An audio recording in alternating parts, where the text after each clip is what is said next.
Good afternoon, ladies and gentlemen. If I could ask you to just please take your seats.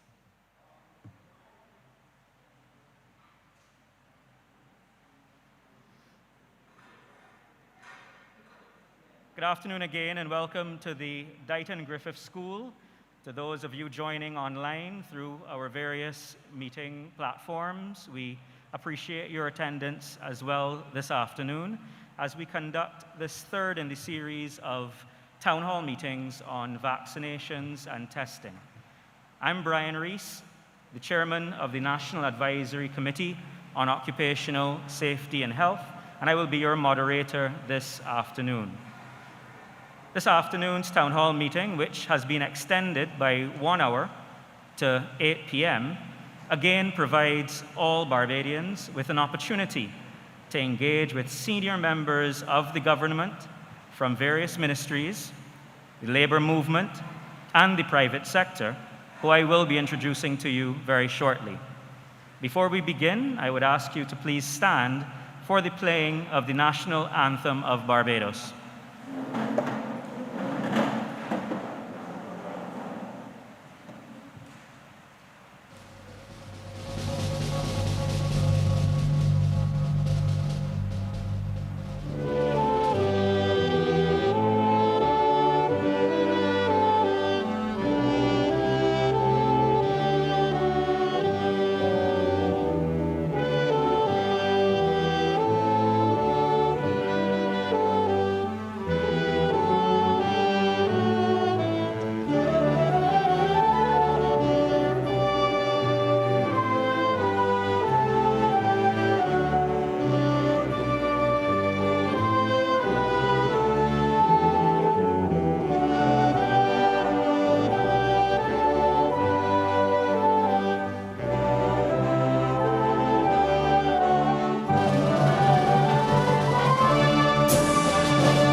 Please be seated.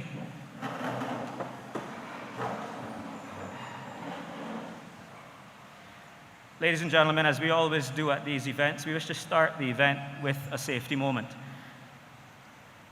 In case of any emergency or any reason whereby we may need to evacuate from this particular hall, I would ask that you leave through the exit to my right, the main exit, onto the playing field, directly opposite that exit, where you'll be asked to assemble and await any further instructions from the Barbados Police Force, the Royal Barbados Police Force, who will direct you whether to return to the venue or if you should evacuate farther afield.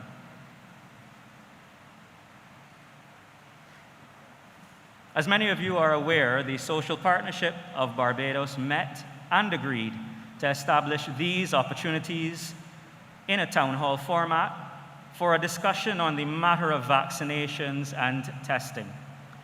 This is an opportunity not only for us as citizens of Barbados to ask those burning questions which will guide our personal decisions on the vaccine, but also, and I think most importantly, it is an opportunity for us to share suggestions and ideas as far as this matter is concerned.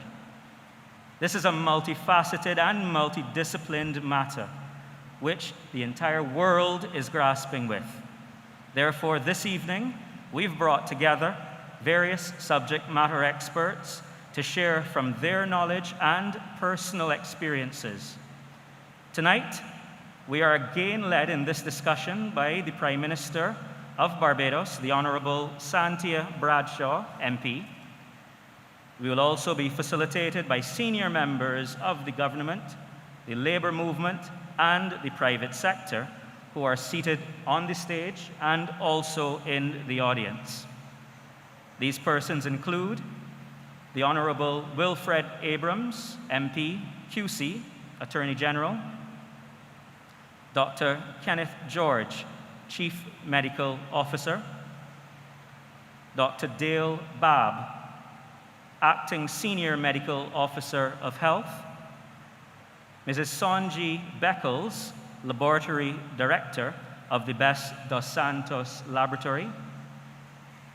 We expect Dr. Linda Williams from the Barbados Association of Medical Practitioners to attend with us. We also have on our stage today Professor Clive Landis, Pro-Vice Chancellor and Principal of the University of the West Indies Cave-Hill campus, who as well sits as the chair of the UWI COVID-19 Task Force and is an immunologist, who has authored numerous scientific publications and policy papers on COVID-19. We have with us also on the stage Mr. Shane Jones, senior journalist and news anchor, who has in the past year voluntarily analyzed the numbers of cases of COVID-19 regionally, and he has kept many Barbadians aware of those changes under his Twitter handle, Newsman. We expect as well to join us on the stage Mr. Akhenaten Burrows, who has spent 17 years in the tourism industry, to give his perspective as well. But ladies and gentlemen in the audience, I would wish you to know that we also have with us the Honorable Colin Jordan, MP, Minister of Labour and Social Partnership Relations, and members of the Labour Department, Lieutenant Colonel, the Honorable Jeffrey Bostick, MP, Minister of Health and Wellness, and the technical staff of that ministry. We will also be joined by Dr. Elizabeth Ferdinand, coordinator of the National COVID-19 Vaccine Program and a former acting chief medical officer. Mr. Anthony Branker is with us in the audience as well, the president of the Barbados Chamber of Commerce and Industry. Senator Rudy Grant, the CEO of the Barbados Hotel and Tourism Association. And I would also like to recognize, finally, both Mr. Edwin O'Neill, President of the Congress of Trade Unions and Staff Associations of Barbados, as well as Mr. Dennis De Pisa, also of CETUSAB. I know that is a...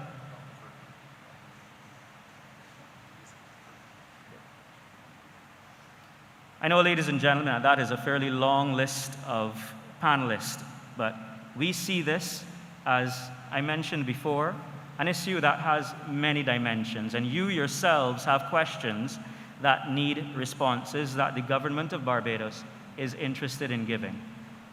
We will commence this evening with a welcome and introductory remarks by the Honorable Santia Bradshaw, Prime Minister of Barbados. Thank you so much, Chair. A pleasant good evening to everyone. I want to begin, first of all, by really thanking the general public for the participation in these discussions. Persons have come forward both online as well as with their physical presence as well. And we've been welcoming a number of the questions that have been put forward by the public, whether local or overseas, to be able to help us inform our general discussions within the social partnership. I want you to know that we are indeed hearing you, and we are certainly listening.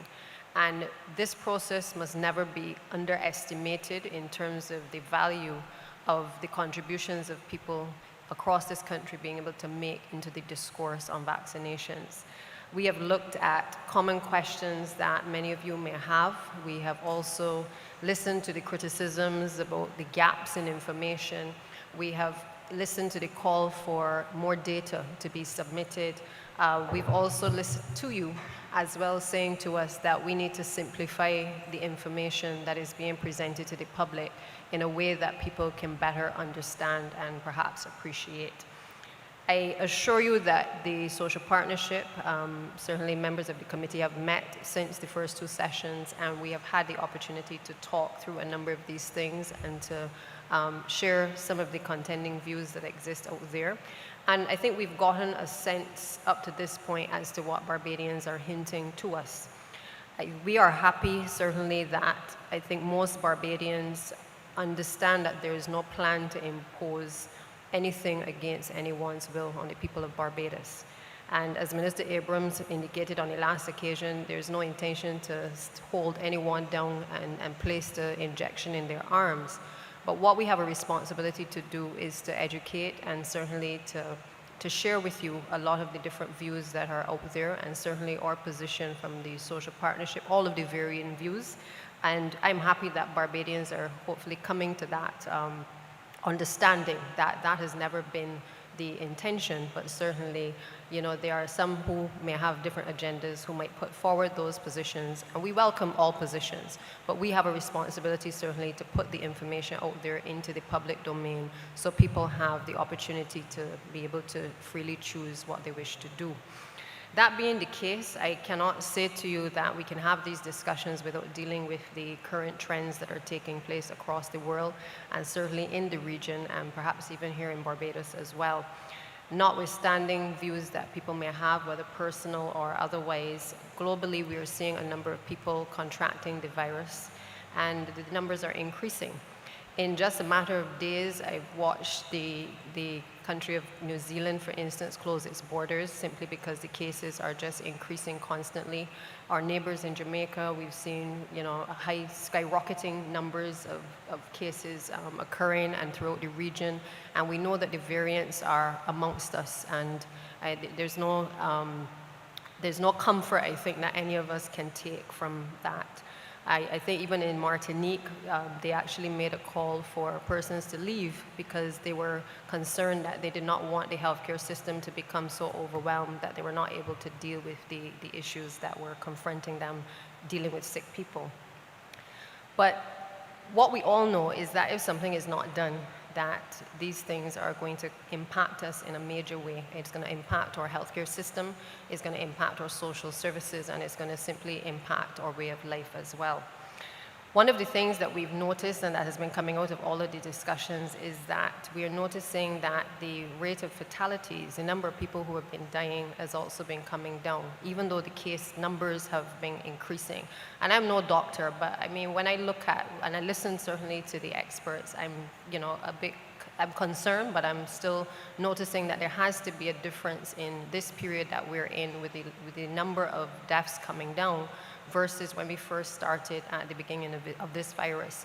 And the truth is that more and more persons have actually gotten vaccinated in the larger countries. Obviously, we are now getting the level of vaccines that we would have wanted initially, and I'm pleased that we were able to get the number of vaccines we did, the 70,000, to basically get a Pfizer over the course of the last few days. And our intention certainly is to give Barbadians choices, because this is what, again, this discussion is also about, giving people the opportunity to choose which type of vaccine they may want as well. And I can say to you that we have, the vaccination team has certainly been working to roll out the plan in relation to not just the vaccines that are here, but certainly other vaccines that are being donated to Barbados, and certainly the ones that we are purchasing as well. So I know you can stay tuned for more information on that in the course of the next couple of days. I think the scientific minds and the experts will draw the conclusions on what is it that is certainly guiding why we're seeing less fatalities, and I will leave that to them certainly this evening and over the course of the next few weeks to speak to that. But I think we can certainly draw some conclusions from what is happening. We will not, and we have said that we are giving people the freedom of choice. We know that there are those who have issues with who should be vaccinated, and that is all for fair comment in terms of the discussion. But one thing that we have learned as well is that Barbados doesn't operate in isolation. And therefore, apart from the strong views that we may hold in this country, the truth of the matter is that we have also been heavily dependent on tourism. And therefore, in all of our discussions, we need to be mindful about the fact that a lot of our social services are also paid and heavily dependent on our ability to sustain tourism arrivals. I therefore am comfortable that we have a fairly dynamic panel, a panel that reflects a bit of the science, but also it reflects the trade union movement. We have not just on this floor, but also on the lower floor, a number of persons that represent the social partnership as well, representing employee and employer organizations. And so I want to commend again the public for participating and for engaging with us, because I can tell you that it has continued to help shape our discussions. And that is why we've even given this evening the additional time to the audience, because we want to continue to hear from you. If you don't speak to us, then we're not going to know that the messages are coming across, and we're not going to know whether we need to shape and change course on certain things. So this is very important to us. So again, I welcome you all, and I look forward to the course of discussions throughout the evening. Thank you, Prime Minister. I hope the audience will forgive me if I have neglected in that very long list of presentations to specifically introduce Mr. Wayne Waldron as well, who is with us from the National Union of Public Workers, the Acting General Secretary. But my neglect was not because I in any way was slighting him, but because he actually has a special duty to perform later on in the evening's proceedings. So maybe I was saving the best for last, or a special introduction for him later. We're now going to have the next presentation made by the Ministry of Health and Wellness. This will be presented by Dr. Dale Babb. The presentation is entitled, Let's Talk, Reducing the Risk of COVID-19 in Barbados. Dr. Babb? Thank you very much, Brian. Good afternoon, everyone. Firstly, I would like to acknowledge and thank everyone who has participated in the previous two meetings, whether online or in person. The presentation being used at today's session has been shortened and adjusted to allow time for all of these other persons to speak. So some of the basic information which was shared in the previous two town hall meetings will not be shared again. The presentation is going to look at our local situation and the implications of the effects of a possible surge in cases, with an emphasis on the role of vaccination. So I'll start with the daily dashboard for Barbados. This dashboard, released today, reflects that as of yesterday, August 15th, there have been a total of 4,560 cases diagnosed in Barbados. There were 12 cases diagnosed on the 15th. 103 persons reported to be in isolation at that time, and there have been 48 deaths since the beginning of the epidemic in Barbados. The dashboard also shows the number of vaccines doses given, and it reflects some of the global stats as well at the bottom of the dashboard for comparison. So although this presentation is to be brief, given the number of persons that would like to speak this evening, it would be remiss of me not to mention, sorry about that. It would be remiss of me not to mention these two important markers that we speak of frequently when referring to COVID-19. These are the 7-day average and the positivity rate. The 7-day average allows us to calculate and plot something graphically that shows us a trend in the cases. In the graph that you can see on the left of the screen, the individual red bars represent the number of cases per day, while the dotted line is looking at the 7-day average, or what epidemiologists call the moving average or the rolling average. From the graph, you'll be able to see the rise of cases that we had in January of this year, the peak that occurred in mid-February, and then you can see the cases declining again in March and April. The graph on the right shows our positivity rate as of August 14th. And I want to explain a little bit about it and put the overall concept of positivity rate in context. In essence, the rate reflects the amount of transmission in relation to the amount of testing being done. Initially, the World Health Organization referred to a threshold of between 3 and 12%, but they cautioned persons in terms of how this would be interpreted. More recently, they spoke to a threshold of 5% as it relates to adequacy of testing.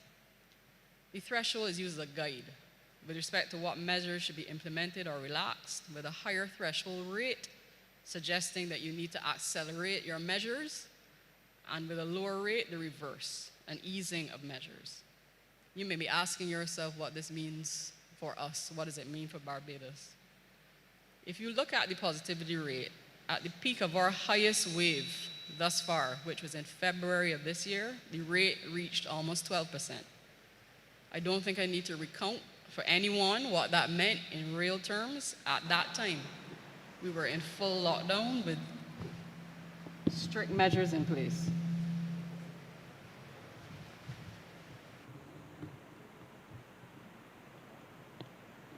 So if you compare the rate to the present, our current positivity rate is less than 1%.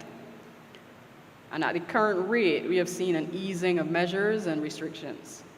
What I also want to mention is that the 5% rate is a threshold. It is not a goal. We want our positivity rate to be as low as possible. That is the aim.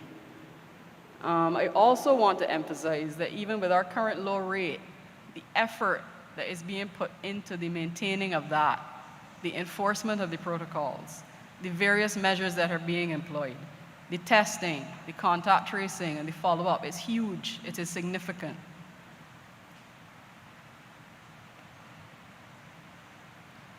It is possible for us to become overwhelmed.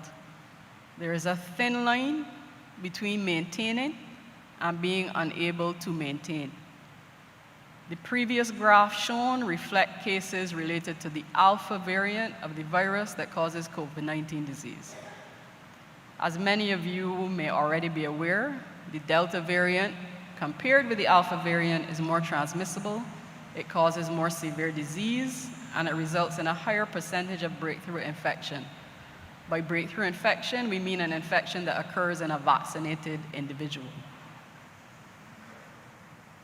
We have had some conservative projections given to us that show that with an outbreak of Delta variant, we would have at least 5 times more cases than we saw with the Alpha variant in February. The sheer numbers of people needing care would present a significant strain to an already stretched system. I've listened to the town hall meetings that have preceded this one. I don't know if the point has sunk in that we can become overwhelmed.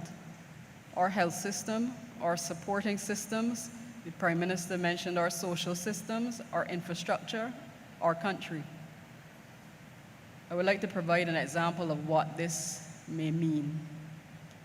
If, for example, we had a sudden surge of cases with a more transmissible variant such as Delta, it may mean that one night, you as an individual may have chest pain and you need to seek services. You proceed to the accident and emergency department with the intention and the understanding that you will be sorted out because you have chest pain.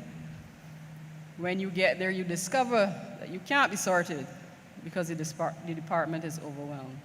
You then proceed to another facility. Maybe you go to Winston Scott to find the same thing.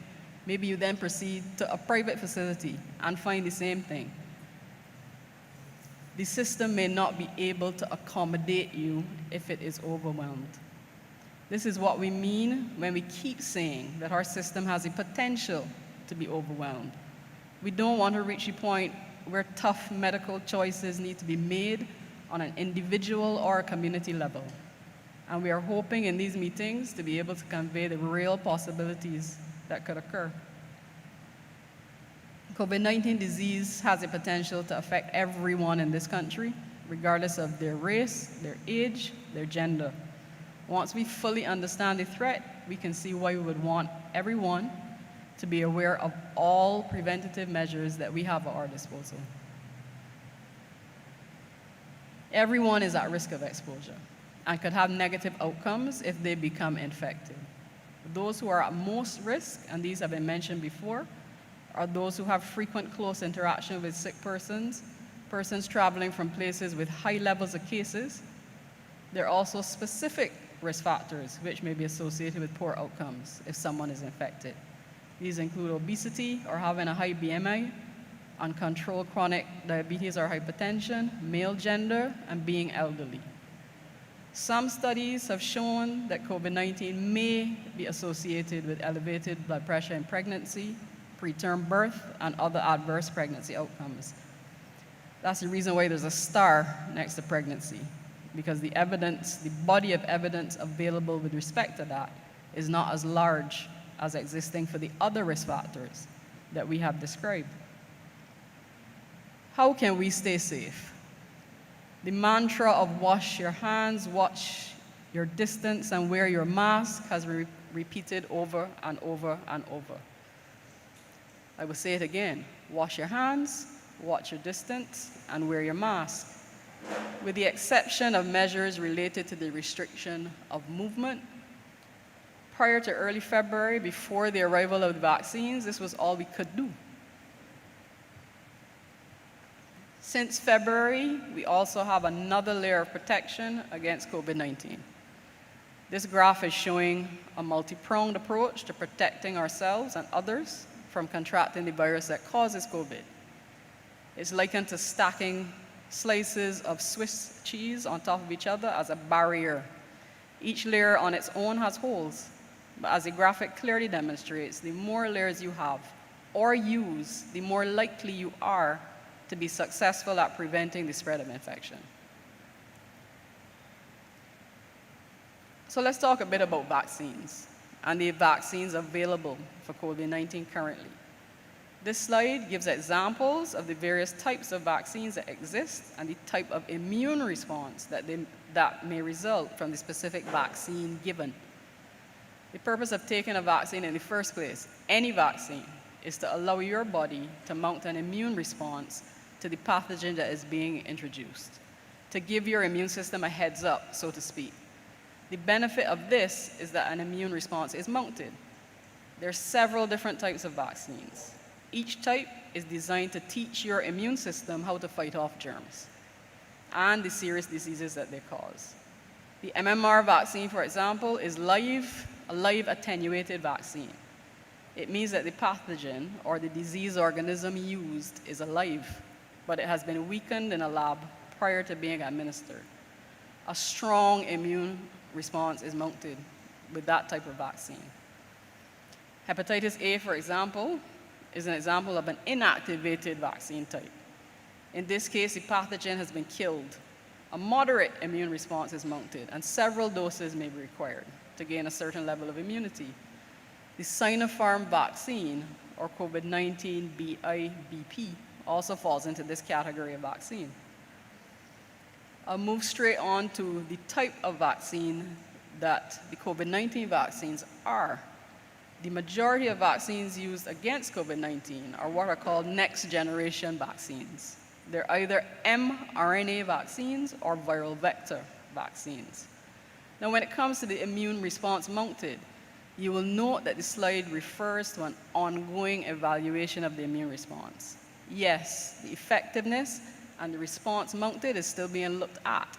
No one denies this, but the evidence that is already available shows that a response is occurring in those who have received a COVID-19 vaccine and that response is beneficial.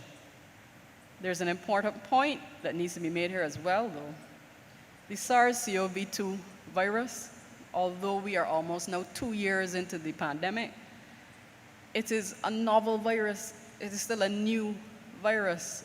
What that means is that for the majority of us, our immune systems would not have seen it before. Vaccination is just attempting to allow our immune systems to see it so that we have some way of fighting it. It is still a new virus, despite all of the millions of cases that have occurred. It is a new virus.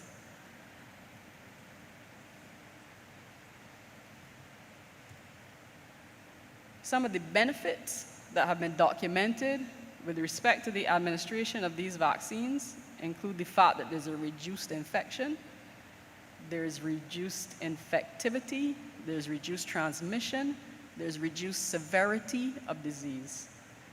We also have to remember our own population demographics, our demographics here in Barbados. We have a large percentage of our population who are elderly, and we have a high burden of NCDs in the population. As I mentioned previously, we would not wish for our health system to become overwhelmed, and vaccination is one tool or layer in our preventative measures that can help us to avoid this. Data from our isolation facility at Harrison's Point has shown that the proportion of those admitted to Harrison's Point with COVID-19 who are unvaccinated is higher in comparison to those admitted who have been previously vaccinated. 84% of persons admitted this year have not been vaccinated. The percentage of those fully vaccinated who've had a breakthrough infection is low, only 7%. I'm sure that Dr. Ford, if he's able to join us, can speak further to this later on in the evening with additional detail on the severity of illness that he has observed in these vaccinated versus unvaccinated. Vaccines approved via the World Health Organization's emergency use process include those listed here. Examples are AstraZeneca, Pfizer, Moderna, Sinopharm, and others. There have been several concerns raised about the safety of the vaccines. The question has been asked, are they safe or are they not?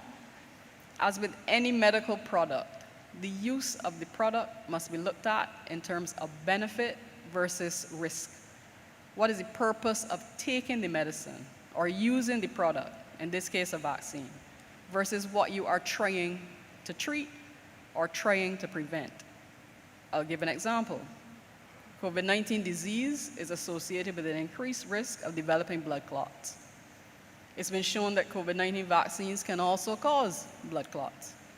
However, the risk of developing a clot as a result of having received the vaccine is significantly lower than the risk of developing clots subsequent to COVID, should you acquire it. The risk is 10 times lower as a result of the vaccine versus the likelihood of developing clots once one has COVID-19. It is about weighing the benefit versus the possible risk. How do we evaluate possible vaccine side effects in our population? This is a question that was previously asked as well. There's an Adverse Event Surveillance Committee, which meets every week. This committee receives reports from the various vaccination sites, the polyclinics, the private sector, and the general public. I want to mention what an adverse event report is considered to be, because the word in itself, adverse, implies a certain negative connotation. An adverse event report has been defined as any undesirable experience associated with the use of a medical product in a patient. It is based on the patient's perspective. So having had the vaccine or having taken a type of medication and you have an event that to you is negative, whether it's a headache or a fever or you don't feel well or whatever, that is considered an adverse report. The majority of the reports that have been received by the committee have been those of mild and self-limited issues, and they reflect the expected immune response to the vaccine. So having said that we want to mount an immune response by giving the vaccine, you expect there to be some kind of response. There may be fever, there may be headache, there may be joint pain, persons may feel unwell. We expect this, and the majority of reports are related to this. Once the committee has received the reports, they're looked at to see if they're attributable to the vaccine, especially those that may be considered moderate or severe events. The investigation of these events is ongoing. As mentioned before, the vaccination program in Barbados began in February of this year with the administration of AstraZeneca vaccines. As of August 15th, just over 100,000 persons have received the first dose, and just over 85,000 persons have received a second dose. I should clarify here that this means, as of today's dashboard, of the 101,099 persons who received the first dose, 85,672 of those have also received a second dose. Vaccines have been sourced from various places and through a variety of mechanisms. Most recently, as the Prime Minister mentioned, just over 70,000 Pfizer doses arrived last week, and I would expect that additional arrivals of other vaccines will be in the pipeline. Allow me to summarize, because we do have a lot of speakers that need to share their thoughts. So in summary, COVID-19 continues to present a significant threat to us in Barbados. All members of the population have a role to play in mitigating against this threat, and to be cognizant that there's a real possibility that we as a health system and as a country can become overwhelmed. Protection comes from various measures which have been previously outlined, such as adequate hand hygiene, the wearing of masks, and distancing to help to reduce spread. Vaccination has an important role to play in reducing the risk of serious negative outcomes, such as severe disease and death. Ladies and gentlemen, I thank you for your attention. I will now hand over to the moderator to facilitate the remainder of the session.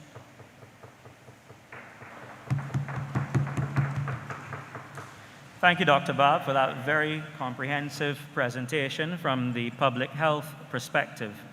We're now going to invite Mr. Shane Jones to give us a perspective more so related to the statistics and facts surrounding the COVID-19 cases here in Barbados. Thank you, Brian. Prime Minister Bradshaw, Ministers Abrams, Bostic, and Jordan, members of the panel, ladies and gentlemen, good evening. I'm thankful to speak on this vital and serious national importance topic from the perspective of a media professional.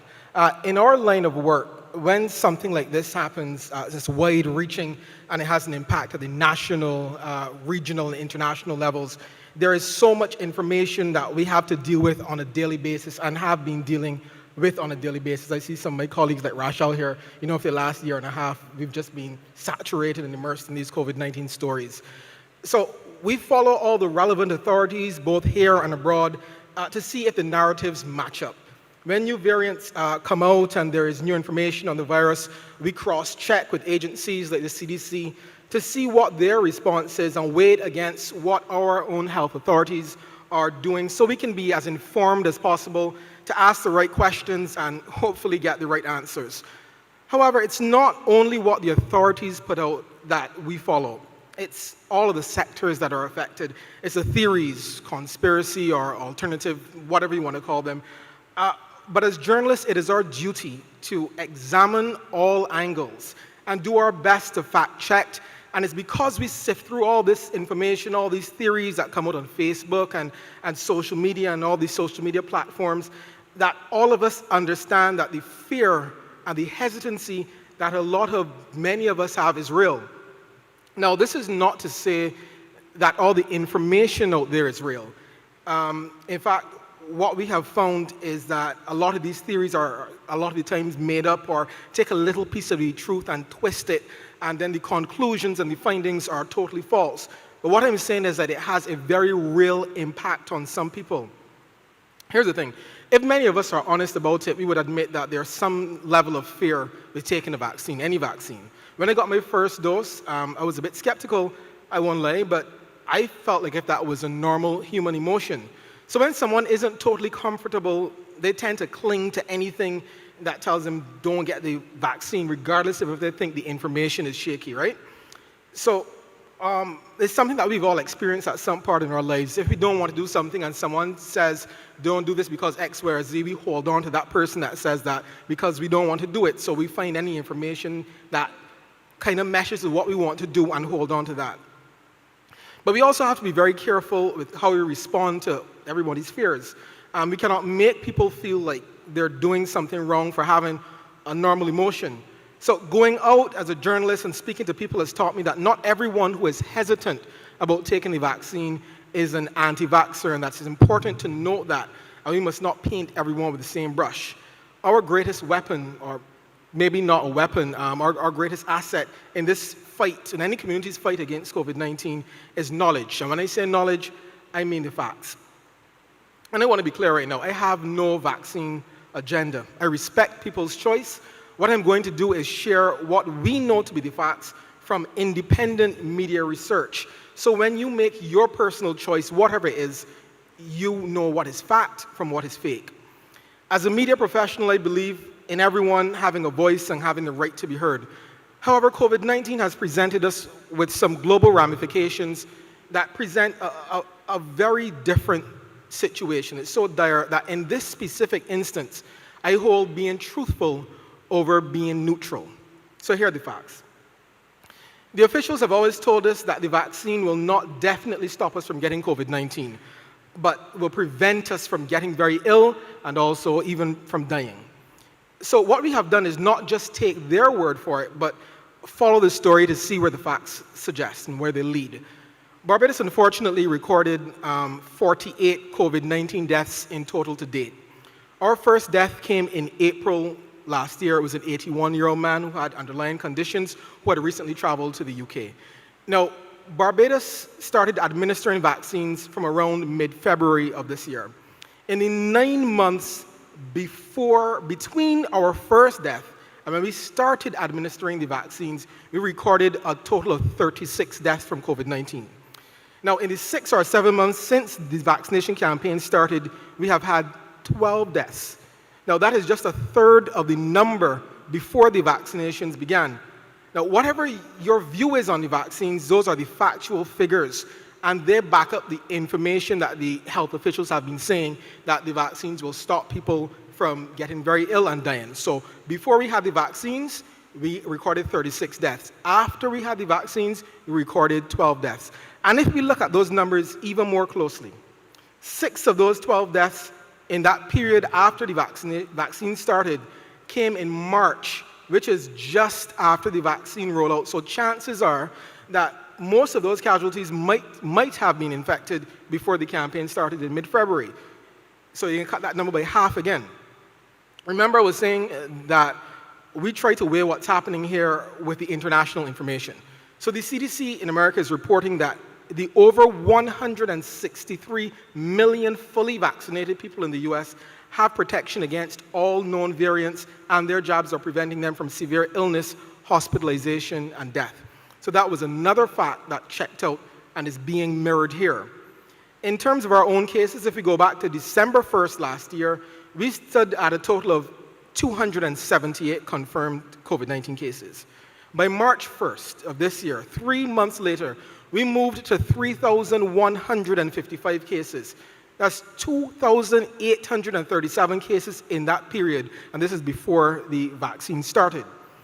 Now, if we look at March 1st to June 1st, which were the next 3 months after the vaccine began, we recorded 902 cases. That was almost 2,000 cases down in an equivalent 3-month period. So as far as the data shows, the difference there was the vaccines. At that point on June 1st, we had 60,553 people fully vaccinated. Now we come to our present results, almost another 3-month period. We're just a couple weeks shy of another 3-month period. And yesterday we stood at 4,548 cases, representing a further 531 cases. So while we had over 60,000 fully vaccinated in the first 3 months period, when we look at the numbers in this one, it's 40,483. So we have been able to equate vaccines to lower deaths and lower cases. Those are the facts of the figures. And I'm not choosing sides, really I'm not. It's just where the research has led us. So what does this information say to us? We couldn't just look at the figures here in Barbados in the bubble, right? We needed some kind of context in terms of what is going on around us in our region. In Dominica, a recent surge with some days reporting more than 100 cases have led to lockdowns again. Rises in cases in St. Lucia and Jamaica have also led to new restrictions. What we in the fraternity have noticed that over the past year and a half is that in the region, there have been similar responses to COVID-19 spikes. So if we had another rise in cases here, we could probably expect the implementation of more protocols and more measures. And that is why it is important to know the encouraging effect the vaccine has been having on our figures. And internationally, the stats continue to suggest that the virus will be with us for a very long time. Even with some of the nations that we thought were doing really well. Just today alone in Australia recorded their highest number of cases in a state in one day, with Canberra recording 478 cases today. Then when you look at Iceland, what is happening there backs up the vaccine info. While they're having record numbers of cases, they have not had a single death since May 25th. They're having record numbers of cases in Iceland, the most they've ever had, but they have not had a death since May 25th. What's the difference? They have 70.6% of their population vaccinated, and there's a Delta variant there. So they are recording the most cases they've ever recorded, but have not had a death in months, with a 70.6% population vaccination. So the data has shown that when our vaccination campaign is thriving, both deaths and cases have dropped. I would only imagine that once vaccine uptake is good, we are more likely to keep away from spikes and avoid another lockdown. But I'll leave the health experts to ratify that. What we have learned, though, is that many people struggle with their personal fears versus a type of social responsibility.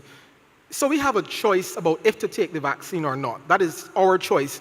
But then there's a decision on the part of each individual in terms of the role they play in order for us to be partying again, to be not worrying about masks, going to sporting events again. The facts show that the sure way to get to that stage is by taking the vaccine. I believe it's only fair that, but it depends on the individual decision if we get to that stage or not. So while I would never try to bully anyone into taking the vaccine, it is fair that everyone has factual information when making their personal decision, because it's still, at the end of the day, your personal decision. What I want to leave with you is that the same way it is your choice to say no to the vaccine, if after reviewing the facts and the figures you change your mind, that is also your right. Even if you are the biggest person against the vaccine, posting on social media, telling your friends you will never take the vaccine, no one can get upset with you if you have evolved in your position, because that decision as well must also be respected. And I want to thank you for me sharing some of these findings. Thank you very much, Shane. The final presentation that we are going to have this afternoon before we open the floor to your comments and remarks and suggestions will be by Professor Clive Landis, seeking from the immunological perspective, what are the facts? Professor Landis? Thank you very much, Chair, and good evening, Prime Minister, and all the dignitaries, especially the public this evening. I enjoyed listening to the analysis by Shane Jones. If you ever want to come and do a master's with us, let us know. That was a very good analysis you did. I would add that I called the University Hospital of the West Indies, the medical director, this morning in Kingston in Jamaica. They have 44 ICU beds. They're all full. And 42 out of the 44 persons who are struggling for their life are unvaccinated.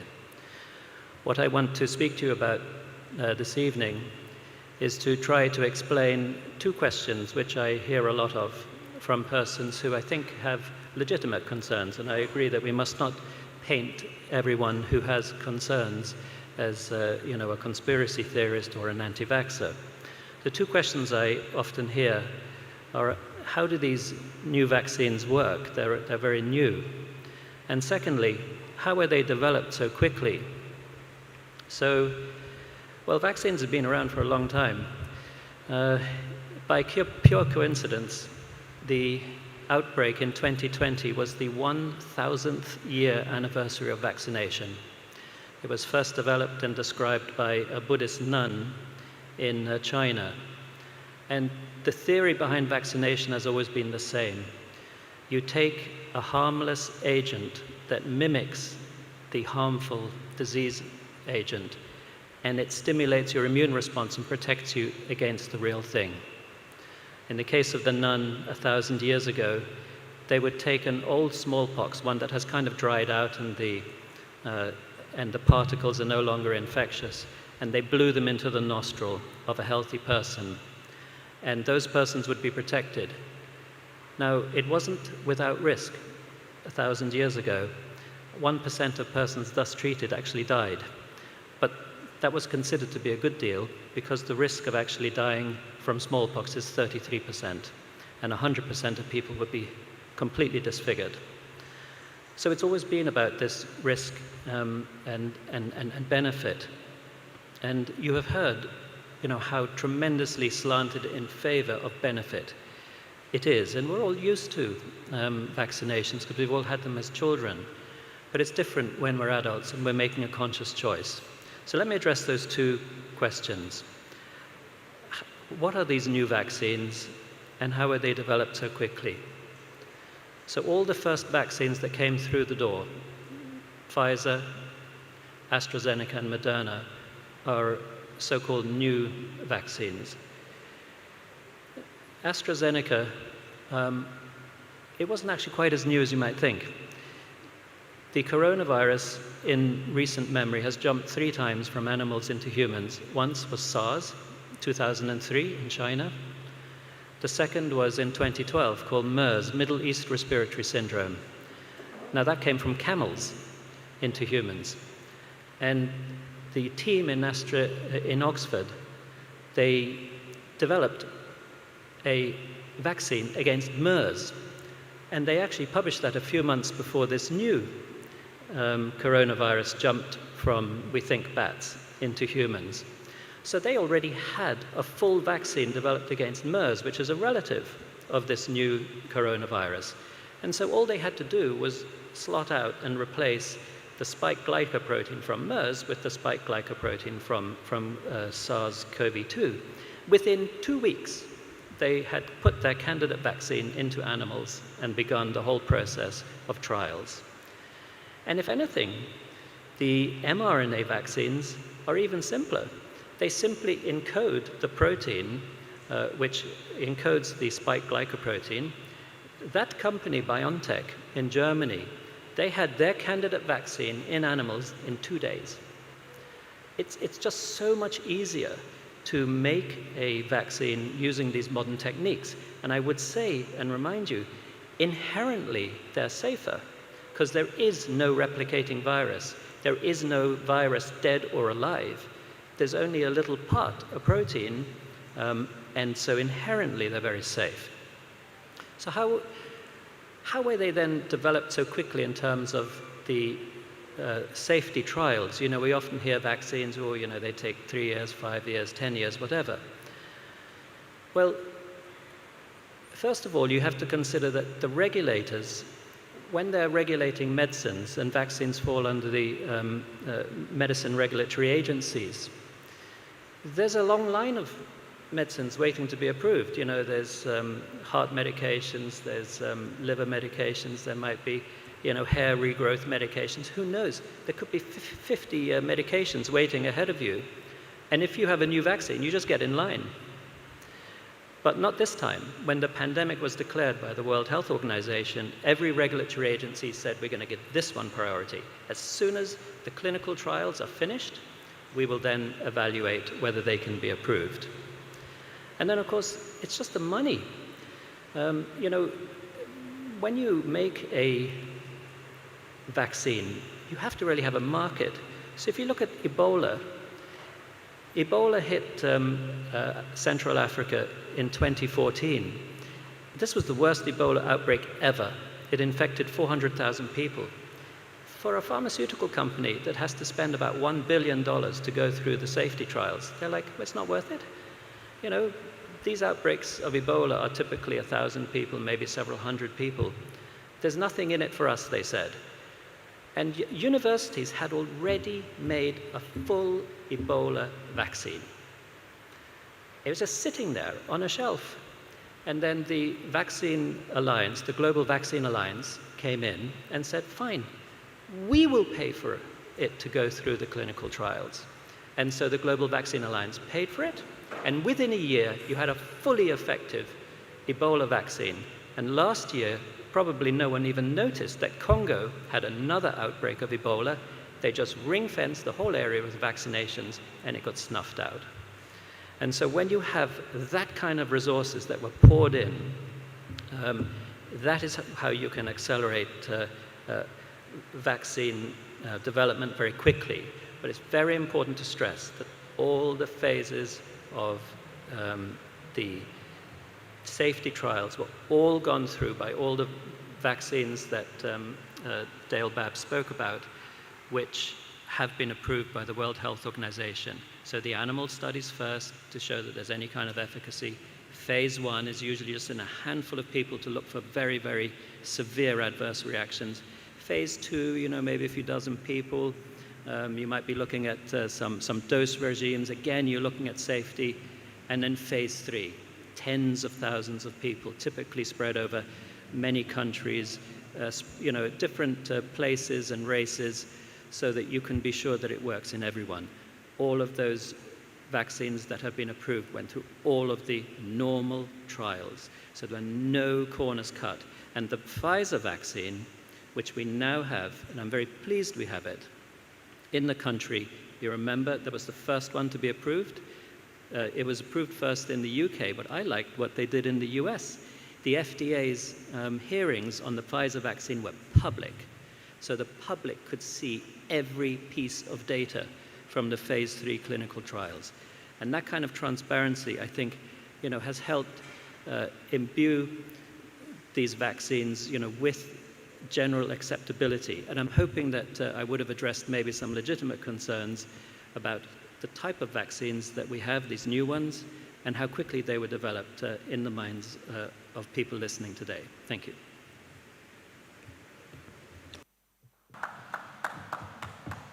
Thank you very much, Professor Landis.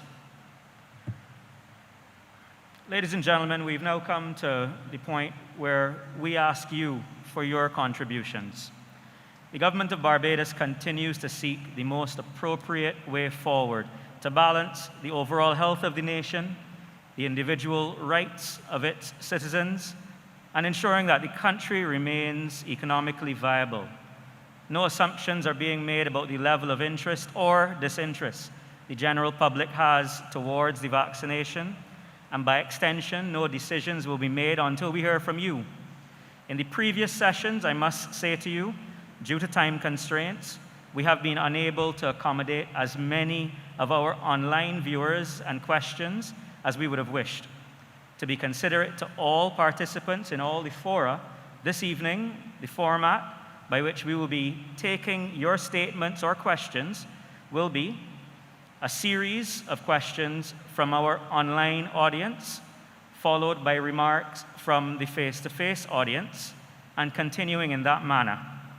Again, to be considerate to as many people as possible, we must ask that you limit your questions or remarks to one point this evening.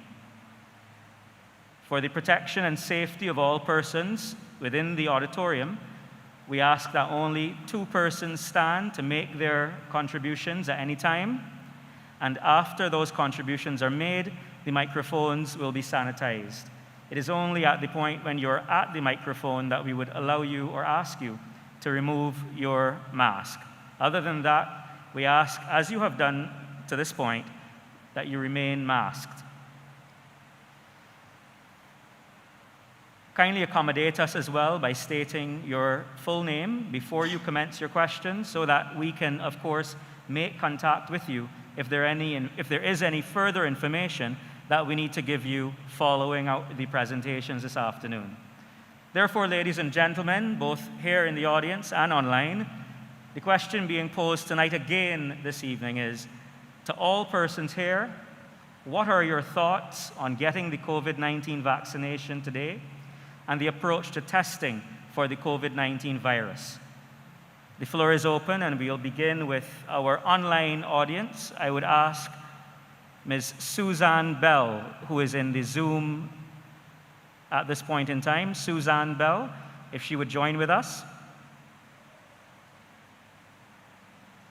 What are Hello. This is Suzanne Bell, yes. I have a question concerning the number of persons who are vaccinated. Up until this morning, I noticed that there were 101,000 people who were vaccinated. And I have also been vaccinated. I would say that speaks volumes. And I think that can be something that can be used to highlight the safety of the vaccine. My question is, why are we comparing the vaccinated persons to the entire population of Barbados as a percentage when persons under 18 cannot yet receive the jab? We have, up to this morning, again, I saw that they said 29.6% of Barbadians were vaccinated. But there must be, I don't know the percentage of under 18s. But should we not state it as a percentage of the population who can actually be vaccinated?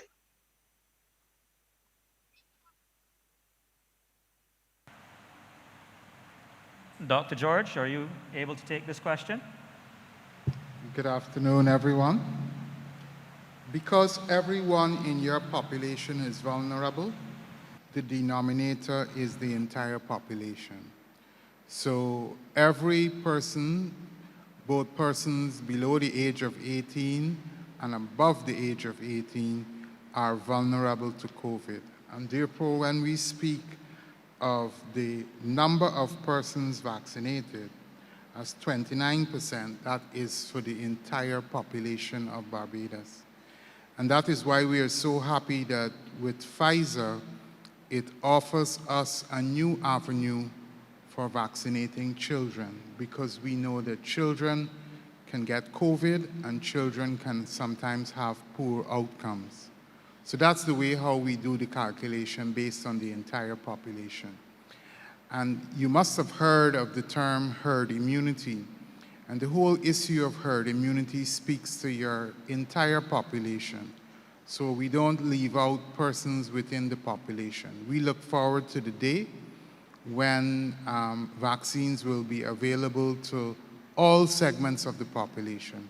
My understanding is that there are currently phase 1 and phase 2 trials involving younger persons using much smaller doses.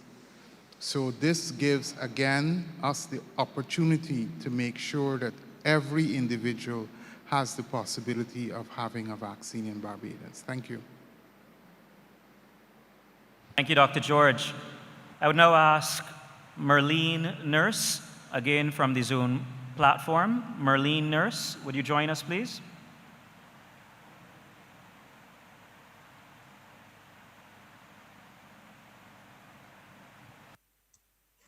Hello, can you hear me? We can hear you, Ms. Nurse. Oh, hi, I'm Marlene Nurse. I'm actually a Barbadian living in California. I'm also the Nurse of the Year over here. And it would be great if Barbadians would get vaccinated. It's very important. I work on a COVID unit.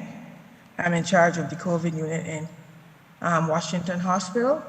And I've seen a lot of death and despair. So it would be great if they would get vaccinated. It's very important. Thank you for your contribution as well, Ms. Nurse, and it's good to hear from the Barbadian diaspora. Before I continue, I just also want to mention we'd previously introduced her in her absence, but Dr. Linda Williams has joined us at the table, the head table, and also Dr. Corey Ford is online, willing to take your questions or comments as well. We're going to continue now with a comment or remark from Lisa Joseph, also within the Zoom platform. Lisa Joseph, are you there?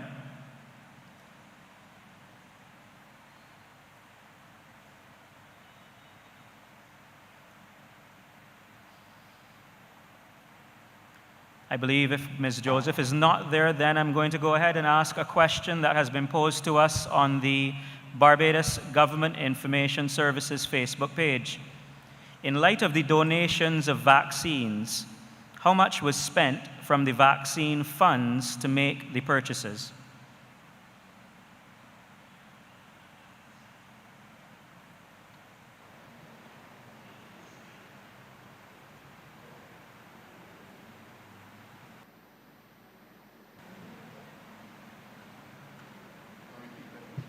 I'll just repeat the question once again. In light of the donations of vaccines, how much was spent from the vaccine funds to make the purchases?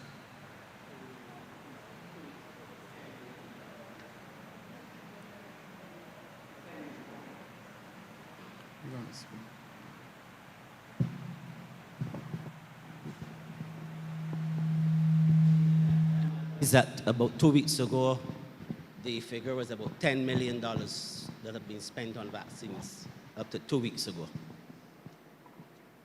Thank you very much, Minister Bostic. A further question from the Government Information Services Facebook page. How many cycle thresholds are the PCR tests conducted at? Are the cycle thresholds ever changed from person to person testing? And if yes, why?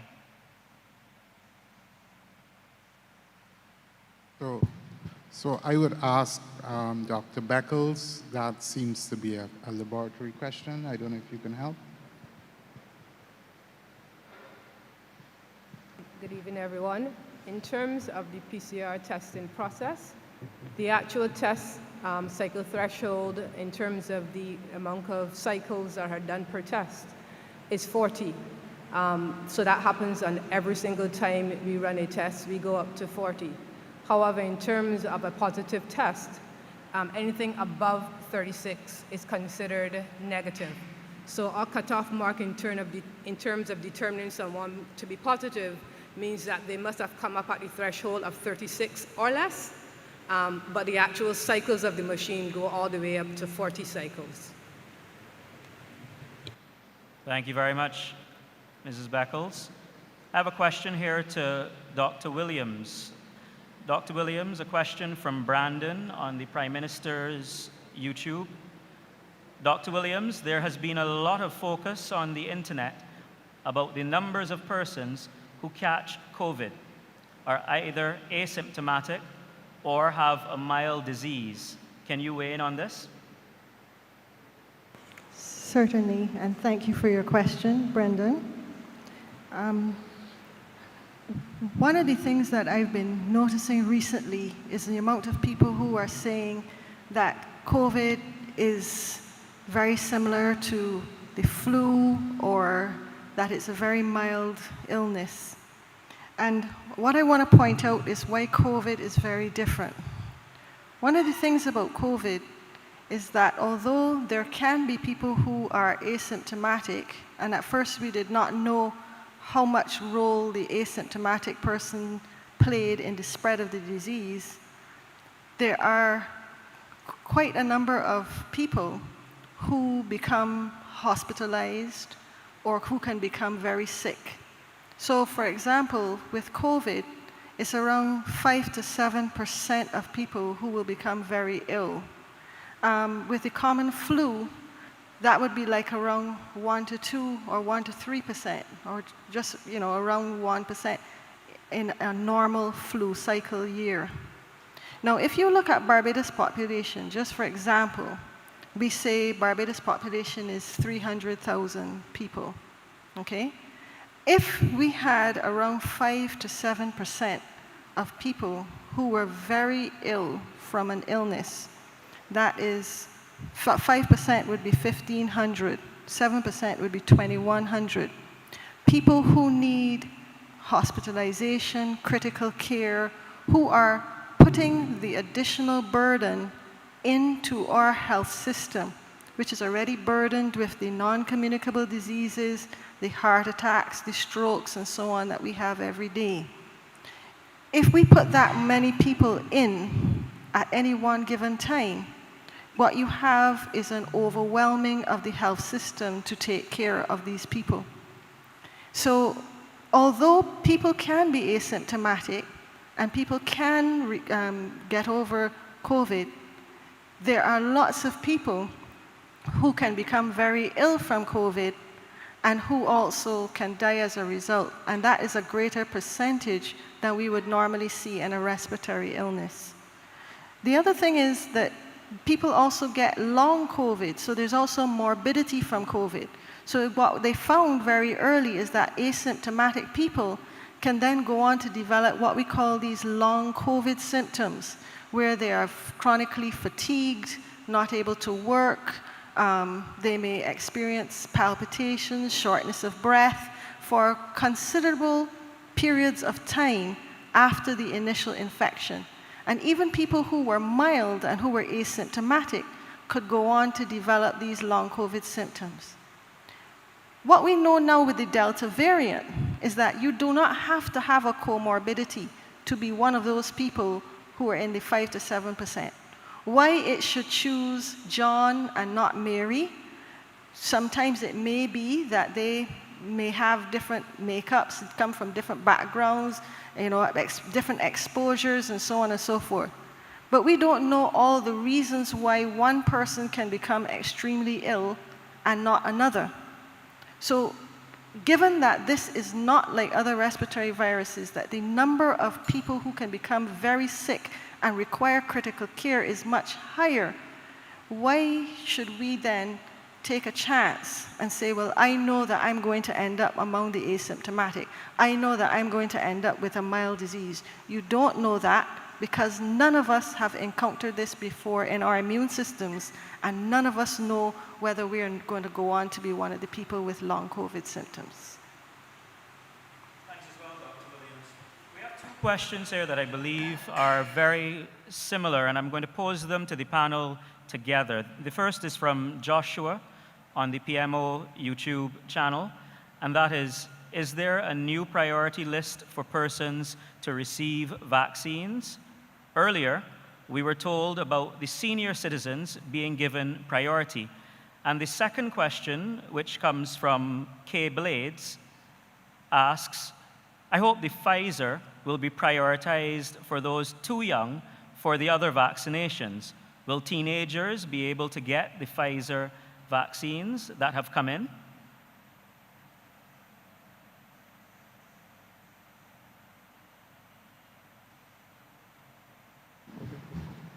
Can you hear me? Yes. So we took a decision earlier on in when we just received vaccines to make sure that the most vulnerable persons in our population were given to the front of the line. Those persons were identified as persons over the age of 65. Then we had another vulnerable group because we learned more information that persons with non-communicable disease were at high risk for poor outcomes. So we added that group. And then we offered it to the wider population. That is how we proceeded with the Pfizer vaccine. Fortunately, these vaccines have been used widely in the United States and in Canada in populations between 12 and 18 years old. And in that group, we realized that there are some members of that group who may be indeed more vulnerable. For example, children who have cancers, persons with hematological problems, persons with asthma. So that is a subset within the group of 12 to 18, which should be given special consideration. So those are the issues on the table, and we will continue to work with the science that is available to identify those individuals. Before I close off, we had also identified high-risk groups, and the high-risk groups were persons who take care of other persons. So for example, persons in nursing homes, the Queen Elizabeth Hospital, the psychiatric hospital, and those persons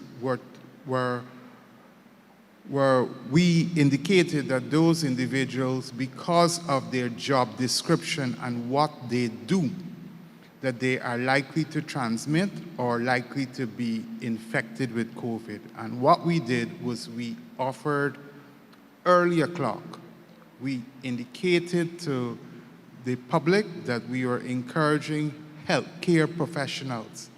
And up to this time, as I speak, we still encourage healthcare professionals to have the vaccine because you're in a vulnerable position and many of you are taking care of elderly persons and persons with non-communicable diseases.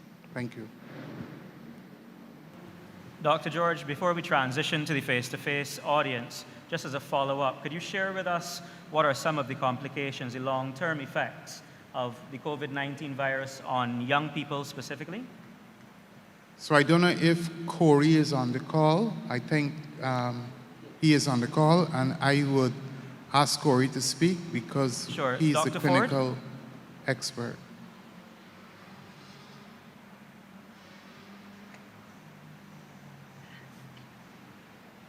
Good evening, Barbadians. Thanks for that question. So long COVID is something that has been defined. And some of the most common are actually neurological features. So for those to make that very simple, sometimes it can be fogginess. What that means, sometimes you're not able to do a simple calculation that may be quite difficult in doing that, or reading or staying focused. This seems very simple. And it ranges all the way to almost every system in the body. So when we talk about the endocrine system, for example, I've had a few kids actually up to recently. One nurse actually who had COVID, and she had persistent issues. In fact, she developed diabetes, and then she also developed thyroid disease as well. And those are now controlled. But those are some of the key things that can happen in individuals. It can also be cardiac manifestations, for those who understand it. That's really simple. So issues involving the heart, that can occur as well, and also irregular heartbeats. So these are things that can persist in people for long periods of time. But I think one of the other things that people don't often think about is the mental components as well. So there are some mental components that can occur over time, and those are things that have been commonly seen. So long COVID is thought to be really now a real phenomenon. I think the challenge is for all those who are listening, who even want to challenge that, is we have not had a significant, long time to say the long COVID in terms of COVID, a year and 6 months plus into the disease, and these are things that people are still experiencing. There are some people who also experienced some respiratory symptoms over long periods of time as well. So these are all things that are quite commonly seen now globally. Thank you. Thanks very much, Dr. Ford. We're now going to transition to the face-to-face audience, and we would ask for the first presenter, if you would wish to join us, sir. Oh, I'm sorry, Mr. O'Neill, you were standing to make a presentation. I'm sorry, Mr. O'Neill stood first.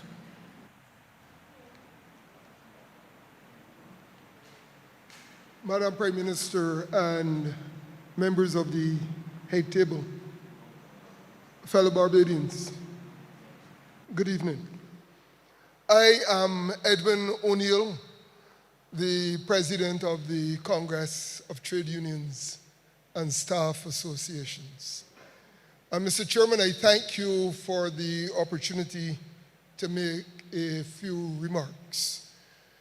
Somewhere along the line, there seems to have been a thought that CITUSAB is against vaccinations. Nothing could be further from the truth. CITUSAB was, in fact, of all the entities in Barbados, the first out of the gates in support of whatever measures are necessary to keep the economy going. And Madam Acting Prime Minister, you will recall that when the voices were loud at Sherburne to close, CITUSAB, like the boy on the burning deck, stood resolutely against closing of the economy. So it would be somewhat churlish if vaccines are seen as a way of equipping workers to be part of the reopening of the economy for C2SAB to be against it. In fact, C2SAB's pro-vaccine support was shaped with BAMP making a major input at the time when their voices or their voice was accommodated within C2SAB as opposed to a more independent speaking that they are now doing, which is not an issue. I'd like to say that my generation was perhaps the first of modern Barbados to benefit from a vaccine regime. The wheel has now come full circle, as it were, that the children and grandchildren of my generation have reached a point where you don't get into school unless you have evidence of vaccinations in the wider sense. So I say that again to underline that C2SAB and our members understand the science of vaccines.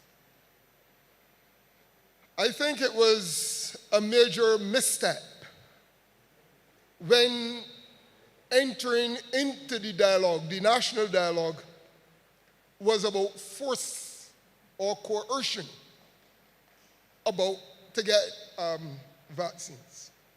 Barbados is very fortunate that an entity has emerged known as the social partnership, where in the tripartite arrangement, dialogue, negotiations are encouraged. But when a member throws down the gauntlet that they are going to do what they feel should be done, and it can be tested in the court, any self-respecting trade union, as the workers' representative, has got to take a stand. We are all for encouragement. We are all for education. We are all for moral suasion. We are against a dictatorial diktat coming as though it is a papal bull issued from on high. I was fortunate to attend the school. The motto was, and still is, Possunt quia, posse videnta. The literal translation is, we can because we think we can.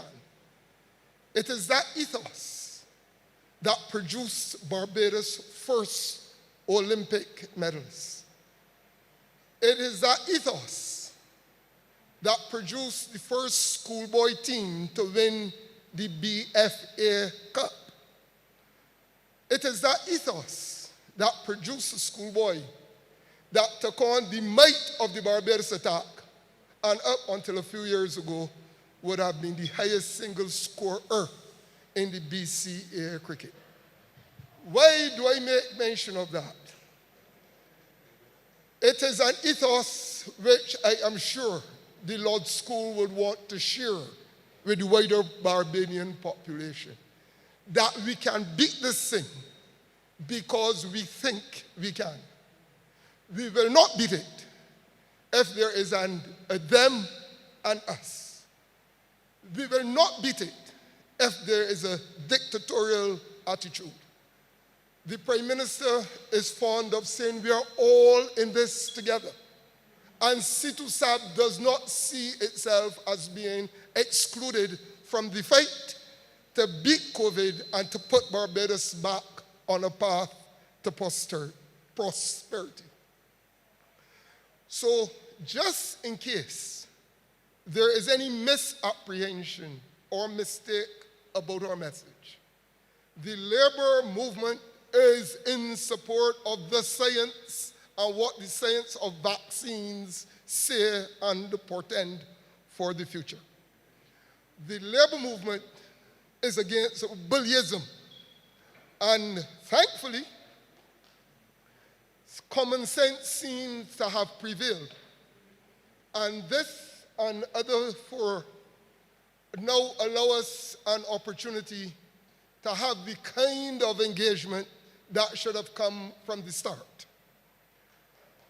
Accordingly, Madam Prime Minister, Mr. Chairman, I am speaking as the President of CITUSAP and commend and recommend the voluntaristic approach. Yes, there are some that are going to be hesitant, but those that are hesitant need an arm of encouragement.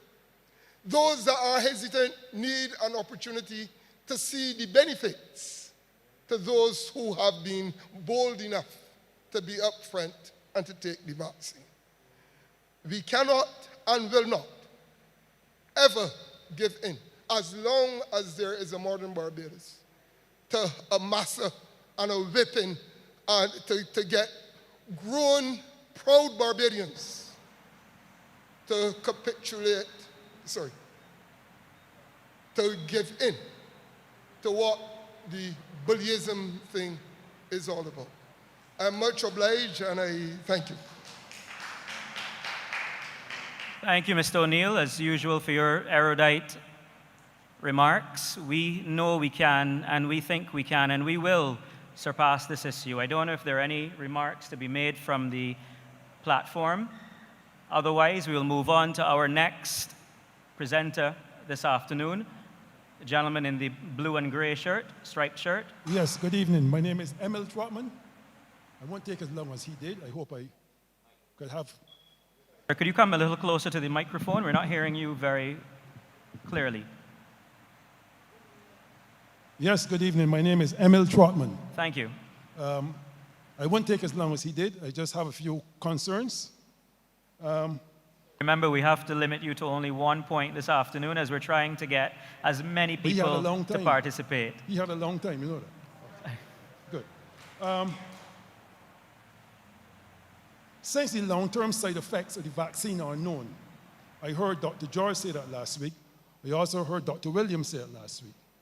If these long-term side effects of the vaccine are known, is it wise to give it to people, say, under the age of 50 or even the age of 35, given the fact that in 10 years' time, if persons develop adverse side effects from the vaccine, we would then be in a crisis where we might have short-term gain and long-term pain.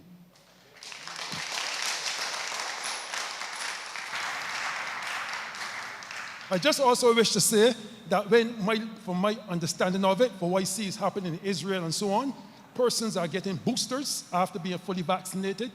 And my concern for the medical panel is that if persons have boosters, then the boosters can lead to overdoses in some people. And I'm just wondering if that has been considered, because from full vaccination, you go to boosters. Sir, why don't we have the CMO or another one of the medical panel respond to that question first? I remember Dr. Clive Landis said he said it on a call-in program with David Ellis on Sunday. I remember you saying, sir, that immunity is kind of elusive because of the variants. I think I heard you say that at the time. So I'm not sure why we are striving for immunity in a situation where the variants keep coming. You speak of Delta, but I think the last thing I heard is Epsilon, and then there's Lambda. And I'm sure by Christmas we are going to exhaust the Greek alphabet. So I'm not sure why we are insisting on herd immunity when it is basically unattainable. And just quickly, but he spoke a long time, didn't he? I know, but sir, we must allow the panel to respond to your questions as well. So let us allow the panel to at least respond to your first two questions. So I can stay here while they respond then? Let us allow the panel to respond to your questions so that they can give you guidance on it. It may even answer your third before you ask it. Let's open to the panel.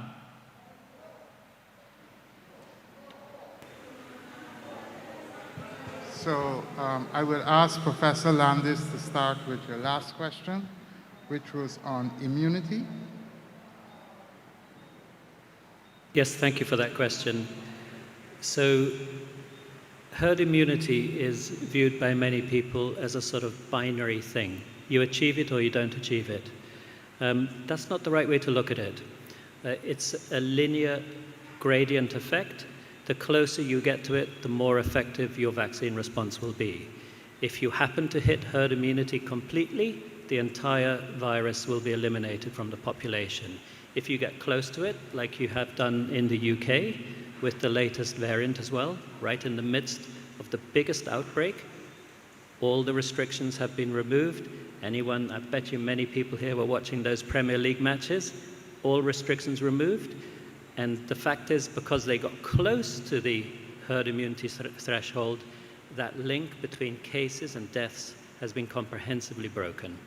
We were expecting in the UK, based on the usual link between deaths and cases, over 1,000 cases a day. It barely got over a few dozen. And so just getting close to herd immunity is absolutely effective. It's a gradient, so don't think of it as an all or nothing. As you said, when you be a situation where you're shooting at a moving target, where it keeps changing all the time, so you prepare to fight a cat, and then the variants become a tiger. So what you came to fight with is no longer valid. Well, I'm happy to answer that.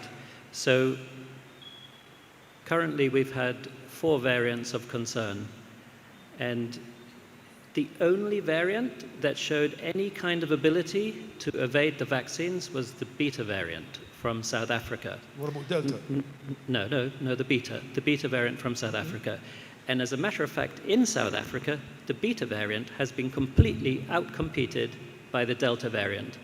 So it's very normal for these new variants to come and replace the previous ones. So the Delta is actually the 5th replacement. We started off with the G418, then we had the A1 from Europe, which came from Valencia, then we had the one from Kent, then we had the one from South Africa, and now the dominant one worldwide is the Delta.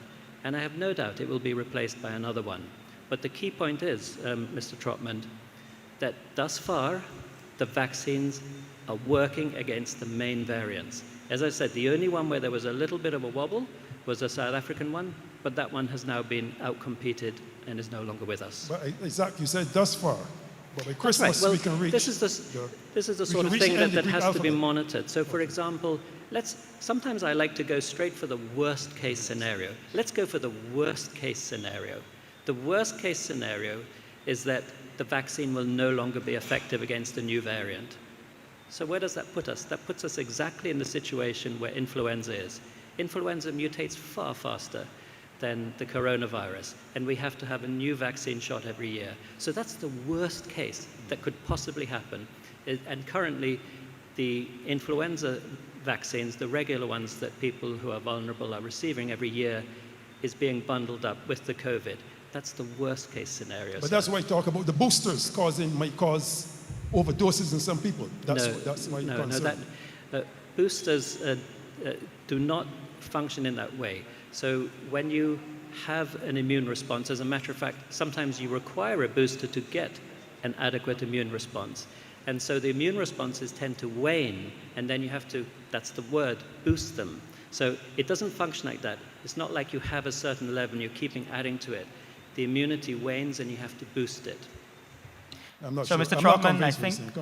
Trotman, I think we're going to have to give an opportunity to some others in the audience. But the gentleman answered the part about for younger people, the fact that if you don't know the side effects, what would happen to persons? I just want to remind us all that we've taken 6 questions from those persons online, and we would therefore like to make it as fair as possible, as equitable as possible, and provide an opportunity for more persons here, as well as those persons online. So as much as we do want your remarks, we have to manage the flow of questions to provide a fair space for everyone, okay? Okay, fair enough, but could you answer the question about the side effects? Sure, go on. For long-term side effects. Could Dr. George answer that, please?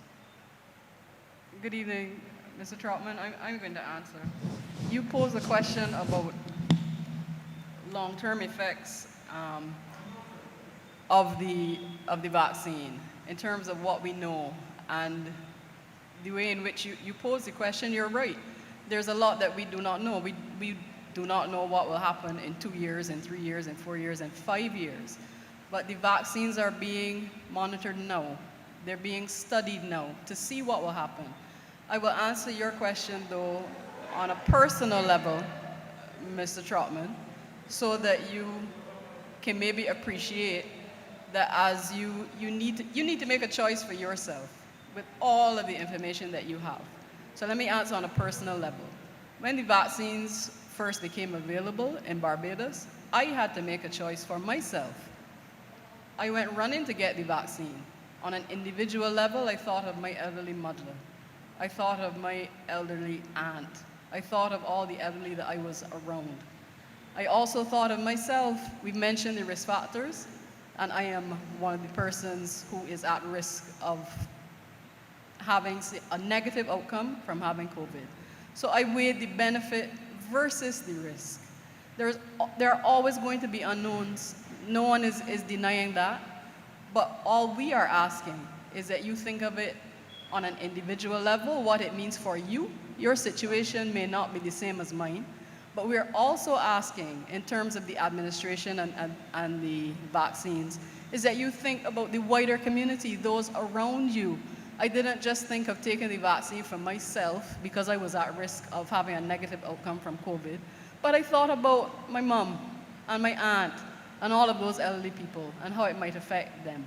Yes, long term there may be adverse effects that we do not yet know about, but the data that we do have shows that these vaccines are safe, that they're beneficial, and it shows... Ladies and gentlemen, please allow Dr. Babb to finish her comments.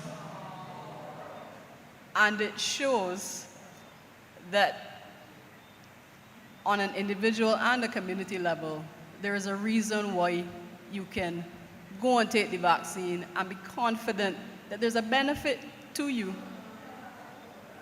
You have to weigh the benefit versus the risk. Mr. Trotman, respectfully, I must ask you to please be considerate of the number of persons who want to participate. I believe Dr. Williams may have an intervention here that she wishes to make as well. Chair, I would like to add to what Dr. Babb said, if I may. So it has been known for other vaccines that you can get long-term side effects. However, they develop quickly, and then they can manifest long-term. By now, we would know if there were side effects. We've already had 1 billion people vaccinated in the world. It's been going for 6 months. When you have a very serious complication, let's say like GBS, that would be known within a few weeks. And so there isn't a known long-term side effect of any vaccine that manifests years afterwards. Dr. Williams, did you have an intervention? You're okay? Sir, in the back. Hi, good evening, everyone. Welcome to the panel and all the members in the audience. I could get this raised a little, please. Just kindly share your name for the record, please. Sorry, my name is Pcr Bascom, and I'm a resident of Barbados. Concerned citizen, and I'd like to speak today. My brief presentation, less than 12 minutes, is about what this meeting was really about when the Prime Minister actioned it after the meeting with the social partnership. And it was supposed to be a meeting on the view on mandatory vaccines and testing.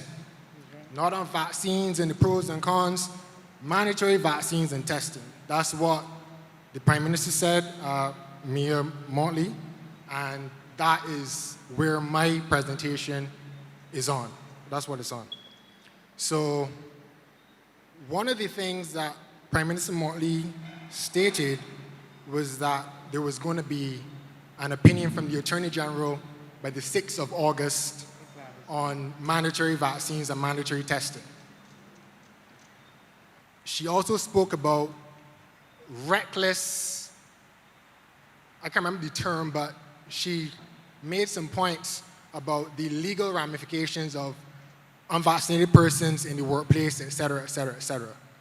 I can't quote her directly, but because that would be doing her a disservice, but that is what my presentation is on. Okay? So, in her presentation to the media on that day, she said the private sector wants mandatory vaccines, especially in hotels, and this was also echoed by one of the senators, I think Mr. Grant, subsequently. Especially in hotels, etc., they wanted mandatory vaccines. So then I asked myself, what is the word mandatory? So I went and I Googled mandatory, and we came up with required by law or rules, compulsory. Wearing helmets was made mandatory for cyclists. That's from the Oxford Dictionary. In reference to law, there's some lawyers up there. Mandatory, the key word is must. In reference to law, mandatory is used to indicate that something is required or obligatory. Mandatory authority describes the source of law that is binding on the court, where persuasive authority is the source of law that carries some authoritative weight, but that the court is not required to follow. That was the definition for mandatory legally. All right? I'm not a lawyer, don't claim to be a lawyer, but like I said, I'm a concerned citizen. And I'm going to get to what I'm going to say, but I also, something happened this evening that I think I need to comment on. In the two presentations, one by, I don't remember her name, the doctor, and then one by Shane. And I have to point out that while given the numbers of unvaccinated, the percentages, unvaccinated, partially vaccinated, and fully vaccinated persons from January to now is a little skewing the numbers a bit because the vaccine was only available mid-February. So if you gave the numbers perhaps from when everyone was fully vaccinated or had the first vaccine, then we may get a better picture of the percentages of vaccinated persons to unvaccinated persons. Because if I give the percentages from last year, it was 100% unvaccinated people that came down with COVID. Correct? Correct. All right. So, and then in Shane's presentation, Shane said that, alluded to the fact that there was a correlation to vaccines and the numbers being lowered. But what I think he omitted for what, when you're looking for something, that's what you're looking at, but you're not looking at the whole picture. What I think he's missing is the fact that there was no lockdown in November and December, and we had a mandatory lockdown on February 3rd. So therefore, that would also skew the numbers with the cases declining significantly after the lockdown. So I just want to add those 2 points on the presentations this evening.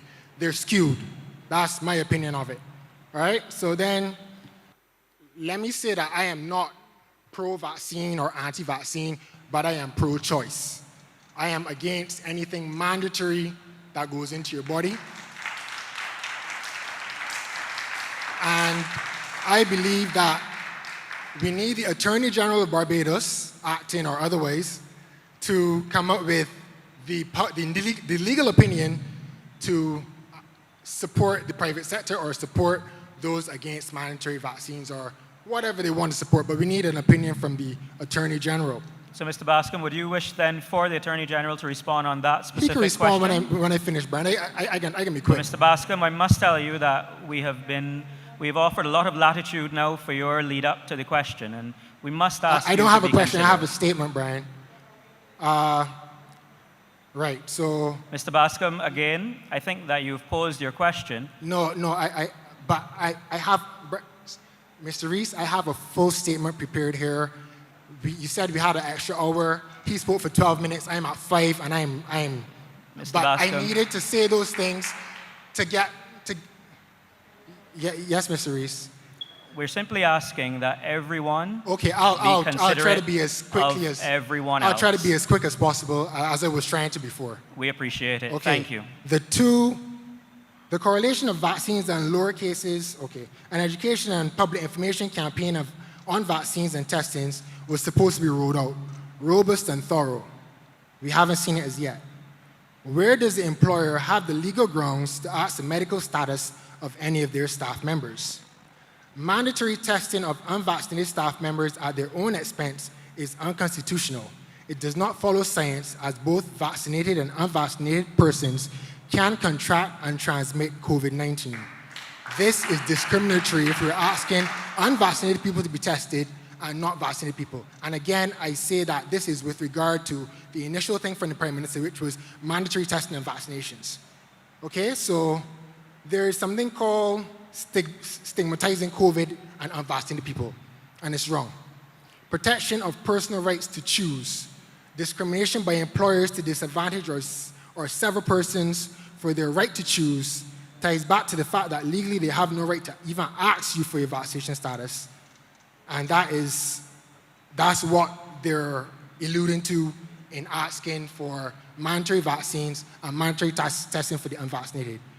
Persons who should be tested are, this is from what the Ministry of Health would have said months ago, persons who were in primary contact with known COVID-19 cases, persons who are being retested to see if they still have the virus, persons who are arriving into Barbados, persons who are traveling and it is a requirement for them to travel.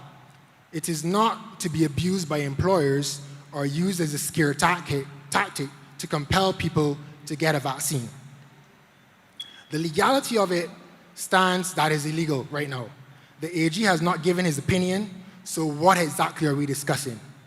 The PM said that the opinion would come on August 6th or before. That was 10 days ago. Today is August 16th. Some members on the panel have continuously acted at the previous meetings as though the town hall meetings were not triggered by this social partnership meeting and a call for mandatory testing and vaccinations by members of the private sector. The fact that someone owns a business does not mean that they can suddenly make medical choices or decisions for their employees. This is 2021, not 1821. There are no slaves on plantations. The workers have rights and choices and should not be disadvantaged because their choices go against what their employers would prefer. Mr. Bascom, but your basic premise is that this panel is suggesting that mandatory vaccines should be the way that the Barbados government approaches the issue. And the fact is that we have always said that that is not the case. We are here to hear from everyone their views. I don't think it is fair that you should make that premise as the basis of us having these town hall meetings. I would ask you once again and for the third time to be considerate to all of those other persons, both online and here, who wish to participate, and allow the Attorney General to respond with, I am sure, an answer to your question. Would you be so kind, Mr. Bascom?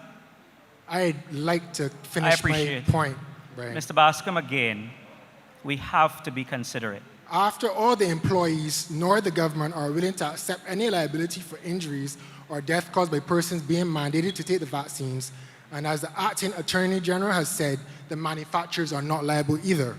So mandating any such action cannot stand any test of common sense. So let's lend our hearts to common sense. And what should be suggested by any person is proposing such mandates. The PM should also mention the negligence or reckless behavior by persons choosing not to be vaccinated. That's what she did. Again, this was to be examined by the AG's opinion, which today is not forthcoming. And against this backdrop of what those calling for mandatory vaccines and testing is in fact illegal actions, having discussions on how the government is advocating businessmen breaking the law is not how I envision spending my evenings. This is all secondary to the real reason I'm here. The real reason I'm here is because I am seeing the topic of vaccines, vaccinated versus unvaccinated, creating an environment that looks a lot like civil rights movies I've watched.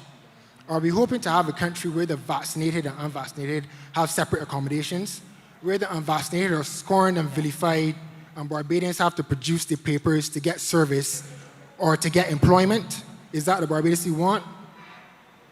Mr. Bascom, again, the effect of your presentation is that fewer people here will have an opportunity to participate. Okay, in If you are closing- unable to make your point immediately, we will have to take you from the mic. We will have to turn the microphone off. Okay, so Because you I'll are close then. taking the opportunity of many. Okay, so here's what I propose. Instead of law supporting mandatory vaccines, we need a framework for the protection of human rights by the workers. That's what we need. Thank you. Thank you once again, Mr. Bascom. Attorney General, do you have a response, Mr. Bascom? To be honest, I don't even know what to answer. I don't know where the question was, because we started from what I would consider to be a flawed premise. The government has no policy in relation to mandatory vaccines, the mandatory COVID vaccine or mandatory testing at this point. We are here to try to hear from as wide a cross-section as possible, not just representing the point of view that you would expose, but the other ones who may have concerns about their children, people who may have other concerns from health. It is only from hearing from as wide a cross-section as possible can a representative government make policies or take steps that embrace the considerations of the populace generally, as opposed to one particular segment or a specified or particularly interested group. So our process as a responsible government, we heard what the private sector said at the beginning. Yes, everybody heard it. Everybody heard it. And the Prime Minister indicated, you know what, let us talk. Let us hear everybody and let us decide the way forward. And that's what we're actually trying to do. So your position is clear. You made your position in the first 30 seconds. At the end of a minute, nobody was in any doubt as to what your position was. So I got you. I got you loud and clear. We've made a note on your position. I got you loud and clear. So I'm now quite willing to actually hear some of the other positions so that when we do formulate a policy, it is representative not just of your opinion, but of the opinion of all contending interests. Thank you, Attorney General. I believe we have a question here from the gentleman in the green.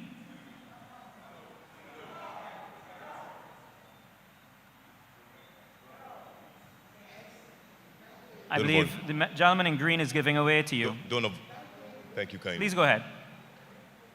Good evening, esteemed panel, all who are here, and those who are online. My name is Winston Clark. I'm a member of the Barbados Concerned Citizens and the Steering Committee. All right, this town hall meeting was initiated so that we could look at mandatory vaccinations and testing objectively. There is the general opinion, and then this is in no disrespect to the panel, that some of the questions have been orchestrated. We're not stating that. I'm just telling you that that is what has been said on social media. Okay? Hang on. Mr. Clark, no, Mr. Clark. I'm not going to go there. Mr. Clark, you went there. That is disrespectful to the panel. That is disrespectful to what we're trying to do. Because, no. Mr. Clark, it is entirely apparent that most of you in here are on the same page. We're not complaining. You can say what you have to say in the same way that Mr. Trotman fully had to say, and whoever else is going to get up and say what they have to say afterwards. You can say what you have to say, Mr. Clark, without going there. So please, I want to hear what you have to say, but please don't cast the proceedings of which you are a part into disrepute. I'm not doing that. I'm just telling you what was done on social media, okay? Anyway, I am aware that there are different opinions relative to this whole agenda, and that there will be some who will come and they will proselytize about how they found salvation in the vaccinations, etc., and how they should be dispersed to everybody.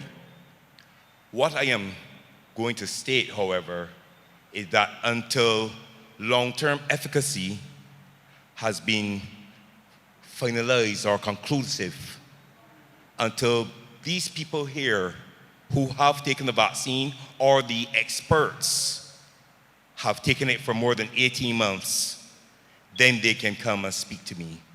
If after 18 months, I can see that they're ambulatory, there's no dementia, there's no form of effects, then I will then rethink my objectivity.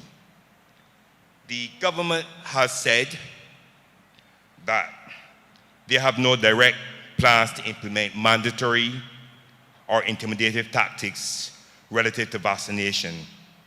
However, it would appear to many that they are complicit in allowing the social partners to advance this method. You're not telling them not to do this, makes you an accessory to the fact.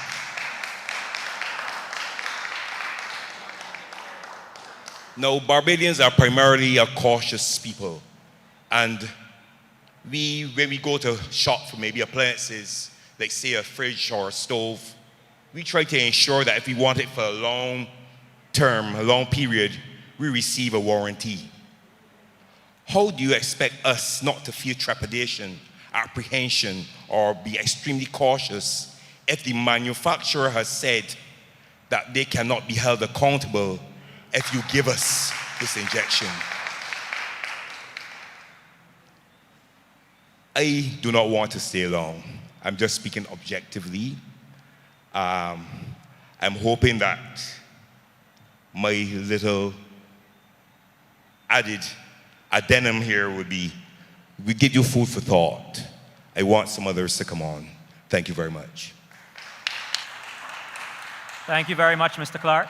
Now, because of the time that has been taken in the face-to-face interaction, we are going to take one more face-to-face interaction before we go back to the online platform. The gentleman in the green. Good night. My name is Marlon Brathwaite.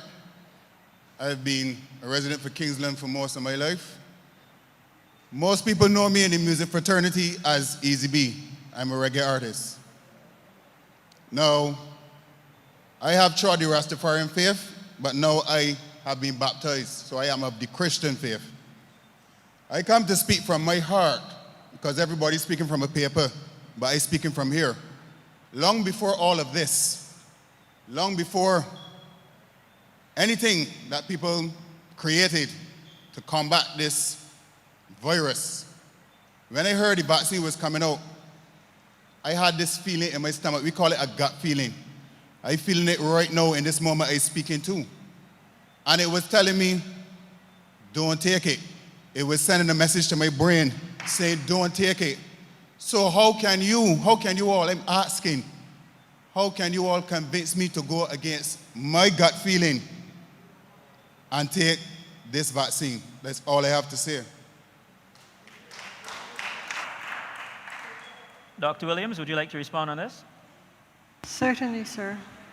And I understand how gut feeling has a lot of influence on what we do and how we act and our health behaviors. But let me put an analogy to you, sir. If you were presenting to hospital today and you had pain in the lower right part of your abdomen, you go to the doctor and the doctor says to you, sir, I think you have appendicitis. Now, the surgery for appendicitis has the benefit in that we will be able to remove your appendix, clear out any pus, and treat you for appendicitis with antibiotics, and you could get well. But there are risks involved. So if you have this surgery, you have the risk of being put to sleep. You have the risk of having aspiration, which is you swallow your saliva. You have the risk of having infection. You have the risk of bleeding. But if you do not have the surgery for the appendicitis, you have the risk of this appendix rupturing. You have the risk of severe body infection. You have the risk of death.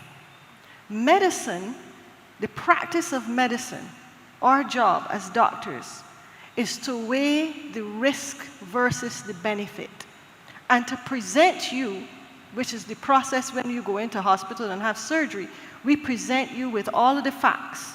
You have appendicitis, sir, our tests show that you have appendicitis. If you do nothing and you decide that you don't want the surgery, here is what is likely to happen. If you do something, the surgery can save your life and can give you antibiotics and bring you back to normal, but there are risks involved. And we present to you the fair choices. Now, you can choose, you can say, my gut feeling is telling me not to take this surgery, right? But there are consequences to that choice. There are consequences to making that choice. What we as doctors do is we give you the facts, we give you the evidence, we show you that people have survived using this before, and that the surgery that we do is safe. But we cannot say that for you, every single risk is removed, because when you present to surgery now, you are different from John Brown and Mary Joseph, etc. But you have to weigh the evidence. You have to look at the practicality of if you do nothing and your appendix ruptures, you have a much greater risk of dying. So let's bring it back to vaccination now and medication, etc. Okay? When you have a vaccine in the market, a vaccine, and this is also to address Mr. Clark, a vaccine is not like a drug that you take every day. If you remember from the last town hall meeting, I said that what a vaccine does is it primes your immune system to fight against the virus. It primes your immune system to recognize when the virus attacks you, that you are ready to have a high immune response by production of something called antibodies, which neutralizes the effect of the virus. That's what a vaccine does. So vaccines are not made to stay in your body and accumulate day after day. And that's why Dr. Landis said that, if there were going to be major side effects of the vaccine, this is 18 months roughly, right? And a little more, that we have been giving these vaccines. And we would have seen in the 1 billion people vaccinated already in the world, some of the major side effects. So when we say that vaccines are safe, we are saying that not only based on the evidence of the phase 1, 2, and 3 clinical trials that went before, but we're also saying it based on the evidence that is real-world evidence on a day-to-day basis. So just like the surgery, we give you the facts. You can do nothing. Here is your risk. Or you can do something that mitigates that risk and gives you a better chance of survival. And not only your risk, your individual risk, but also the society as a whole. Because the longer we have a largely unvaccinated population, the more the virus gets to pass between people, and the greater the risk of that virus continuing to mutate even in our population in such a way that it may even develop new or accumulate new mutations within our population. So yes, we have rights. We all have rights. And no one wants to infringe our rights. But rights come with responsibilities. We don't live on an island. We do live on an island, but we don't live all to ourselves. We live in a society. And my responsibility is not only to be vaccinated for myself, but to also to help those who cannot be vaccinated in society, and to help those who are not yet at that stage where they can be vaccinated, like the children, the younger children, etc. So the more people we have that take the vaccine, the less the virus is transmitted within our society, and the less those who cannot take the vaccine will have the risk of getting ill and dying. So risk, benefit, that's what we do. That's what the medical profession is about. And we present the facts to you. What you do with the facts is up to you. And I hope that you will mull over some of the things that you heard today. Thank you. Thank you, Dr. Williams. I believe Dr. Corey Ford, who is online with us, had a response he wished to make to you, Mr. Bascom, as well. Yes, thank you. Good evening, everyone, again.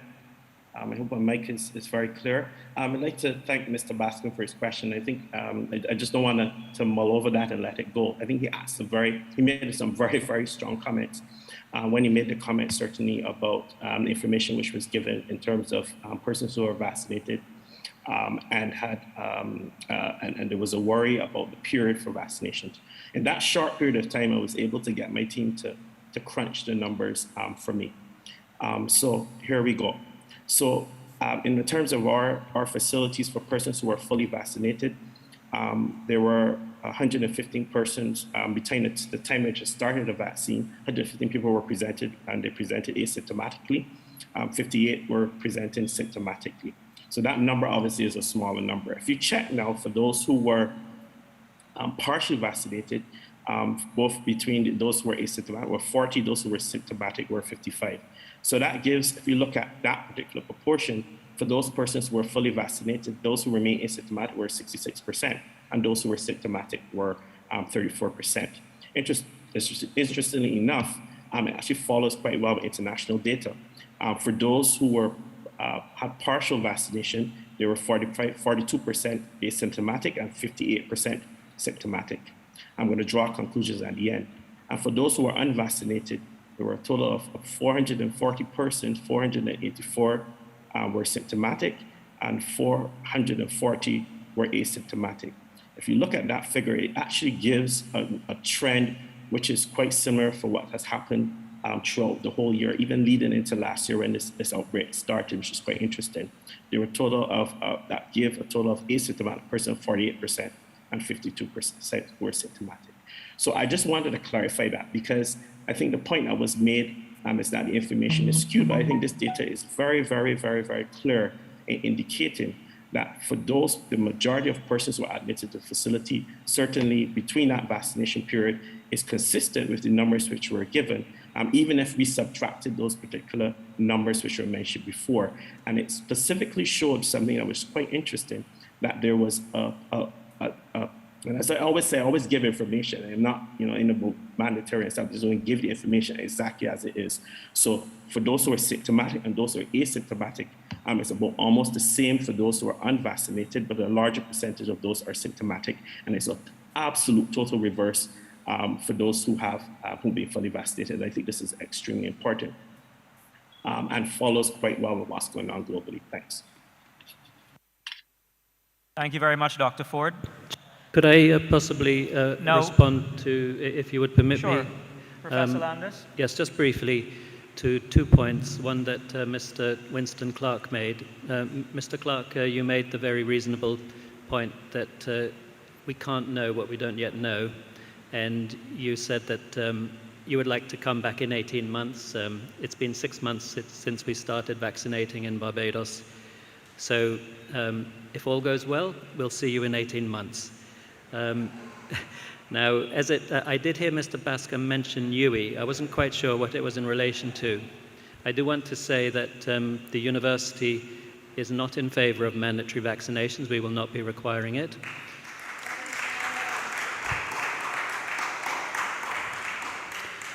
But we're going to make the vaccine available to our students and our staff. And there's going to be a vaccination campaign this Thursday and next Thursday on the campus for all students and all staff. And that will be using the Pfizer vaccine. And I want people to know that the university is making that available. Thank you. Again, Professor Landis. Now, unfortunately, ladies and gentlemen in the audience, we have to go to the Zoom call. So I'd ask those persons who are standing, if you would just return to your seats. I will make a note of the persons who are standing, and I will come back to you as soon as we've completed taking the calls from Zoom. First of all, I'd like to ask Vonnie Wiggins. Vonnie Wiggins, are you still there? Good night, I am here. Yes, You can go hear on. me? We're hearing you loud and clear. Okay, I've heard a lot for the last 3 meetings, and my thing is, everyone is saying vaccination, immunity, and whatever. So I'm going to break it, vaccination, and all these definitions come from the CDC website. So they say the vaccination, a vaccine is a product that stimulates a person's immune system to produce immunity to a specific disease, protecting the person from that disease. It also says immunity is protection from an infectious disease. If you are immune to disease, you can be exposed to it before becoming infected. Vaccination is the act of introducing a vaccine into the body to produce immunity to a specific disease. Immunization, a process by which a person becomes protected against a disease through vaccination. Antibodies, proteins produced by the body to neutralize or destroy toxins or a disease-carrying organism. And these disease-carrying organisms are specific. And there are 2 types of immunity, active and passive. So they're saying active immunity is long-lasting and sometimes lifelong, and this is when it is naturally occurring. And passive is when a person is given antibodies to a disease instead of them producing it on their own. Passive immunity lasts only for a few weeks or months.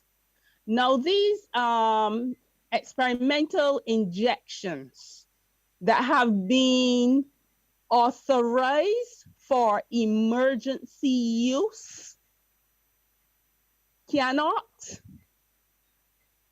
be mandated. I hear that the acting attorney just said that they're not mandated. They do not have any, you could say, anything in place. But based on what the Prime Minister of Barbados said, if we cannot come to a consensus, the government will govern.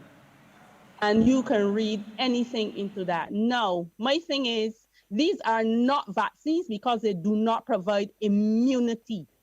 They do not stop you from catching the virus. So as far as I'm concerned, they are not vaccines. They are vaccines, but they were approved as vaccines under the Health Act so that people would not be reluctant to take them. My next thing is PCR. I heard the Dr. Williams said that PCR cycle, the cycle we are using is 40, 35 to 40. And I'm saying, why are you using 35 to 40? Dr. Fauci said, and let me quote you what he said about PCR testing. He said, if you're using a cycle from 35 and up, the chances of it being replication and competent are minuscule. You almost never can culture virus from such a cycle. It is just dead nuclei, period. It is useless and misleading. The PCR test was also approved under emergency use. And they cannot detect virus nor pathogens. It can only count, and I have the article here, warning and precautions. It has only been authorized for nucleic acid. Now, y'all are asking about mandatory PCR. Mandatory PCR testing cannot be legally binding either. Because if you do it mandatory, you got to tell me what you're checking for. You cannot check for the virus, so it can't detect that you have a virus, and it can't detect you have a pathogen. And the maker of this PCR test said that himself. So what are y'all testing for? Tell me, what are y'all finding? Because you can only get minuscule and a lot of pathogens, a lot of different bacteria in your nose. So tell me, do not waste Barbadians' time. trying to get PCR done and trying to get this vaccine in herd immunity, because as we can see, all of the countries who have high vaccinations, they start to spike again with people that are already vaccinated, infecting the vaccinated and the unvaccinated with the virus. Many virologists, many immunologists, many scientists who make many vaccine makers who make vaccines, and the scientists and the doctors who actually go and carry out their own research, saying, bringing the immunizing people in a pandemic, you're making it worse. And natural immunity is better, but they also said vaccinating or injecting children with these injections is not good, because children have natural immunity. They can build their immune system 99.98%. Yes, there will be an odd few that will get sick.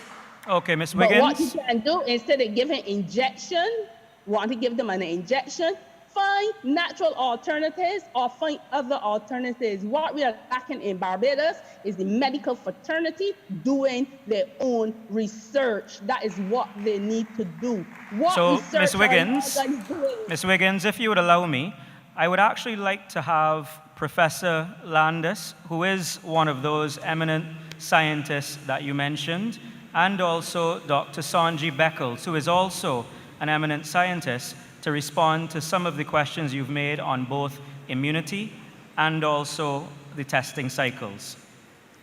Okay, thank you very much, Chair. So I was listening to what you were saying, Vonnie, and I was taking down what you were saying. You started off by quoting the CDC from their website. I'm pretty sure you diverged from the website at some point. So let's just take it to the point where I think you were still quoting from the website. You spoke about the fact that vaccines create specific immunity, and that's different from natural immunity. So if you live a healthy lifestyle, you eat well, you're strengthening your immune response, you have a better natural immunity to any number of diseases. It's not 100%, but you're increasing your chances of doing well against a lot of diseases. When you take a vaccine, you only improve your chance against that particular agent. You only get a benefit to that agent. So if you get immunized against TB, you will do better against TB and nothing else. And so that's the difference between specific immunity, which is what vaccines provide. You say that vaccines, these are not vaccines because they don't provide immunity. I beg to differ.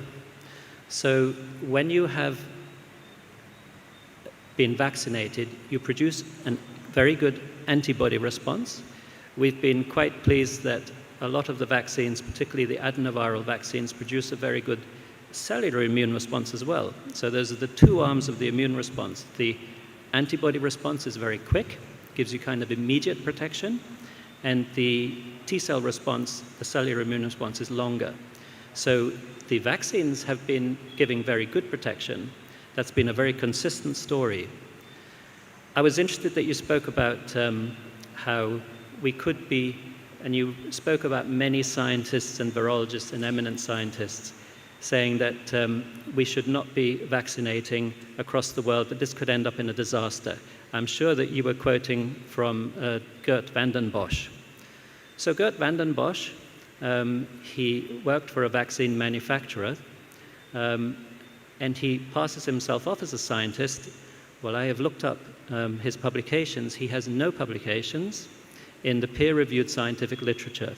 If you want to look up my publications, you will find that in the past few months, I've published on a new variant of Zika, which we discovered in Barbados, and that's published in the Journal of Pathogens. The Pathogens was my second article, which was actually about viruses which are found in mosquitoes. We found 34 viruses in the mosquitoes in Barbados. That was published in Pathogens.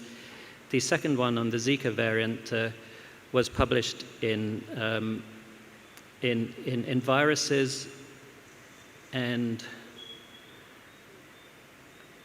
gosh, I've forgotten the second part of the name, but you can look me up online.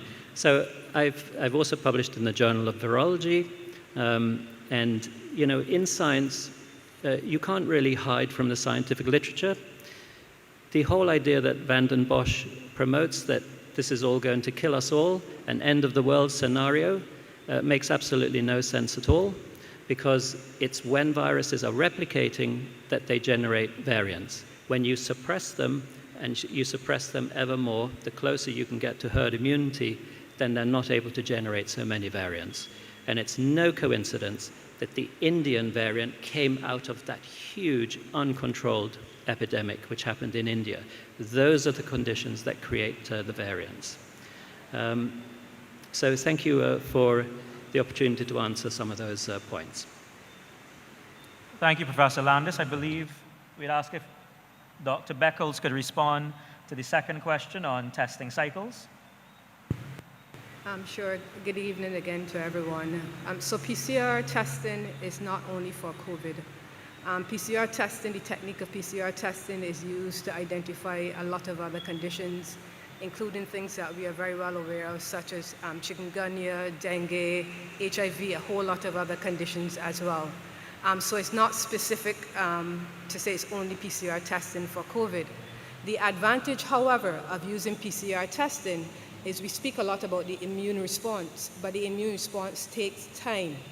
The advantage of PCR testing is that it picks up things a lot faster, even before sometimes the immune system is able to respond, for you to be able to pick it up in a test. So the advantage of doing PCR testing is that you pick up the virus as soon as it is there and available, and PCR picks up very low quantities of virus, or have the potential to pick up very low quantities of virus, and therefore you can identify quickly and act quickly. In terms of the CT values, yes, we have a cutoff that we determine that after that point of 35, then it's no longer considered positive. And that is because when we think of the PCR testing that we do for COVID, we are looking at fluorescence. So obviously there's going to be some natural fluorescent in the reagents that we are using, and so you have to make compensation or allowances for those. However, the thing about PCR testing with COVID, and if we look at that CT value of greater than 30, yes, sometimes it could be that we have picked up someone who has now recovered and are still shedding and have residual virus that is dead. It may also mean at 35 that you are now becoming ill, and we have seen in several persons who had a first test and came up at 35, when we gave the body more time and we retested them, it came all the way down to 16, and just so you can understand what that scale means, the higher you are, you may be closer to being considered negative. The closer you are to 0, the more infectious, the more virus is circulating in your body. So yes, that is why even in our own setting, if we identify anyone at the lab and it's more than the CT value of 30, Dr. Ford and his team do an assessment. They evaluate what is going on with the person based on symptoms, not only just a test number. They look at what is going on with the person and make a decision on that. Anybody below 30, you can be guaranteed they have active infection and can spread it. But of course, we are very well aware that at 35, it might mean that it's just dead virus in that person, and we have seen in some of our recovered persons having still detecting virus up to 6 and 7 weeks after they've recovered.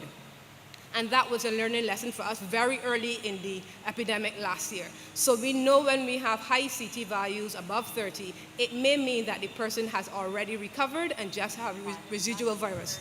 But it may also mean that the person is now actually seroconverting, and that is why it's important to also look at the clinical presentation of the person and not just the lab result at the end. So I hope that clears up a little bit about what PCR testing is about. Thank you again, Dr. Beckles. I believe Dr. Corey Ford is online and he wishes to make an intervention here. Yes, I just want to, even again, I just want to lend support to what Dr. Beckles has said. I think she's made a fantastic point. When persons are sent to us at Harson's Point, in terms of that value that we see on the machine, it's not just a matter of they're positive for COVID. What we often do is to try to figure out, is this new disease or old disease? We have seen it too often. If we got to a point, I mean, there's some comments about 35, etc., but I think it needs to be taken into context. There have been some people who have come with values of 35 and then they develop symptoms later. When you repeat as we do the evaluation and repeat their values, they actually fall, meaning they're becoming more positive, which means they have more virus and they're able to spread. Just imagine that we send those persons back into the community, into their households. They can infect their family and their parents, etc. So it's not just, I just want you to just look at numbers. As she said quite correctly, is that those values have to be used in terms of the clinical context. And this is why very early on sometimes you hear us say there were 12 persons, but 3 persons were sent for assessment. And that's exactly what we're trying to do, to figure out if this is old or new disease. And by trending it, what we can do is to figure out, hey, this is a person who's had COVID before, probably never even knew, and then that person obviously is discharged from isolation and is not counted into our numbers. So I think the point here is that because a number is elevated high, it does not mean that you may not be now converted to new disease, and this is very important. Thanks. Thanks again, Dr. Ford. Another question coming in from the BGIS, the Barbados Government Information Service Facebook page, from Wayne Hoyt is, will the Ministry of Health and Wellness move to have a medical officer explain or break down the daily COVID-19 data, new COVID-19 information and trends, vaccination statistics, and any other medical information to the public on a daily basis or with some regular frequency?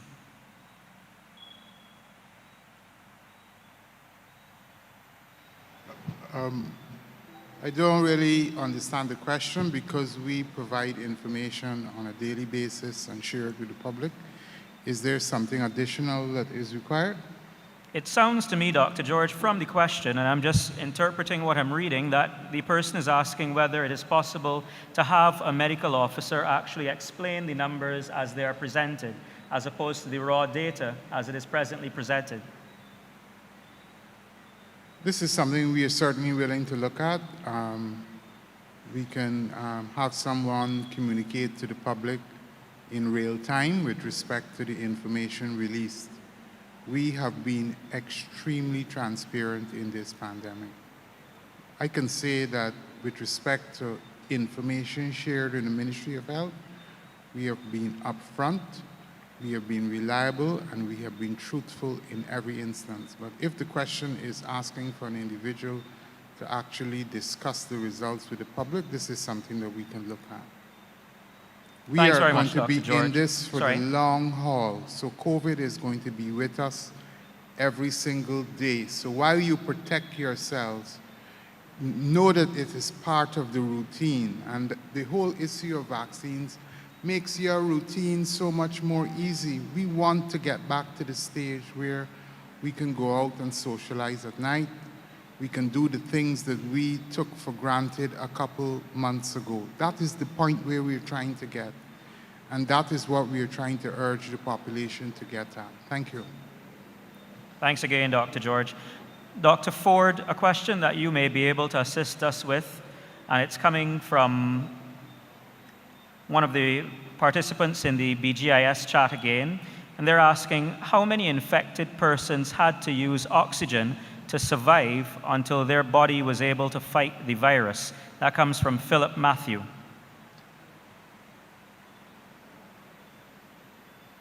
Like I always tell the public, thanks for the question. I'm Philip, I'm Sir Matthews.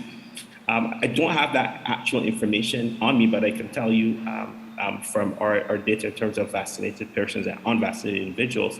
I gave some data a couple of weeks ago on this, and that has not changed to this point in terms of those who are vaccinated and ended up on having the need for oxygen. So to date, over the last couple of months, we've only seen one individual, as I mentioned before previously, who's actually ended up in our primary isolation area, actually requiring oxygen therapy. And I think this is a very important point. But the issue in that particular individual, as I keep saying all the time, is that individual also has some other underlying conditions. I think we've learned something about the vaccine without disclosing that information of the patient. And that is, yes, it is indeed effective, but in a certain class or type of individuals, people have immune deficiencies, or they may have other conditions which can impair the activity of the vaccine. Sometimes there can be a challenge in that area. I think we also need to remember vaccines are not 100% efficient, and I think we need to understand that as well, if we be frankly honest. But they're 97% efficient is more than effective to achieve what we want to achieve in terms of vaccinations. Thanks again, Dr. And Ford. I must say, if you give me one more chance, I forgot to say, very important, that individual is now at home with their families. That speaks to the efficacy and efficiency of vaccinations. Thanks. And we're thankful for that, Dr. Ford. Ladies and gentlemen, we're going to transition back to the audience here within the hall. We do have the individuals in order who have presented themselves. We're going to call first on the lady in the striped shirt. Would you kindly state your name again for us? And ladies and gentlemen, I must remind you that because of the practice of social distancing, we're asking those persons who will be coming to the microphone to please remain seated, or if there is an empty chair near the microphone, to approach by being seated in that chair. But we would ask you to please practice good social distancing. Ma'am? Good evening. I am Judy Ford. Thank you, ma'am. Go on. Yeah, good evening to Prime Minister and the panel and the interested Barbadians. Now, I have one very short comment and one very short question. My first comment is that I refuse to get involved in coming to these town hall meetings. And the reason, because the panel is all on the same page. There's no dissenting voices, and that is not, I would not want to sit and listen to that, because everybody is saying the same thing. I'm learning nothing. Anyway, when I was small, we were about 13 or 14 grandchildren, and we would all congregate at my grandmother's house. My maternal grandmother and my paternal grandmother lived close, and there were about 14 of us. And sometimes we would, like children, get into something wicked or not right. And if my grandmother called us and all of us are on the same page, we all got lashes because she said we were lying. Secondly, today I decided to come to this meeting because I read the Nation's editorial this morning. I was very disappointed that I noticed all kinds of agencies, education, whatever, and other agencies being involved in the decision for vaccines for children. No parent, no mother who carried that child to the umbilical cord for 9 months or the father are involved in that decision making. And I'm suggesting that if the parent should be involved because the children cannot give consent. So if the parent maybe took the vaccine or refusing to take it, they should have a say on whether their children are vaccinated, not agencies.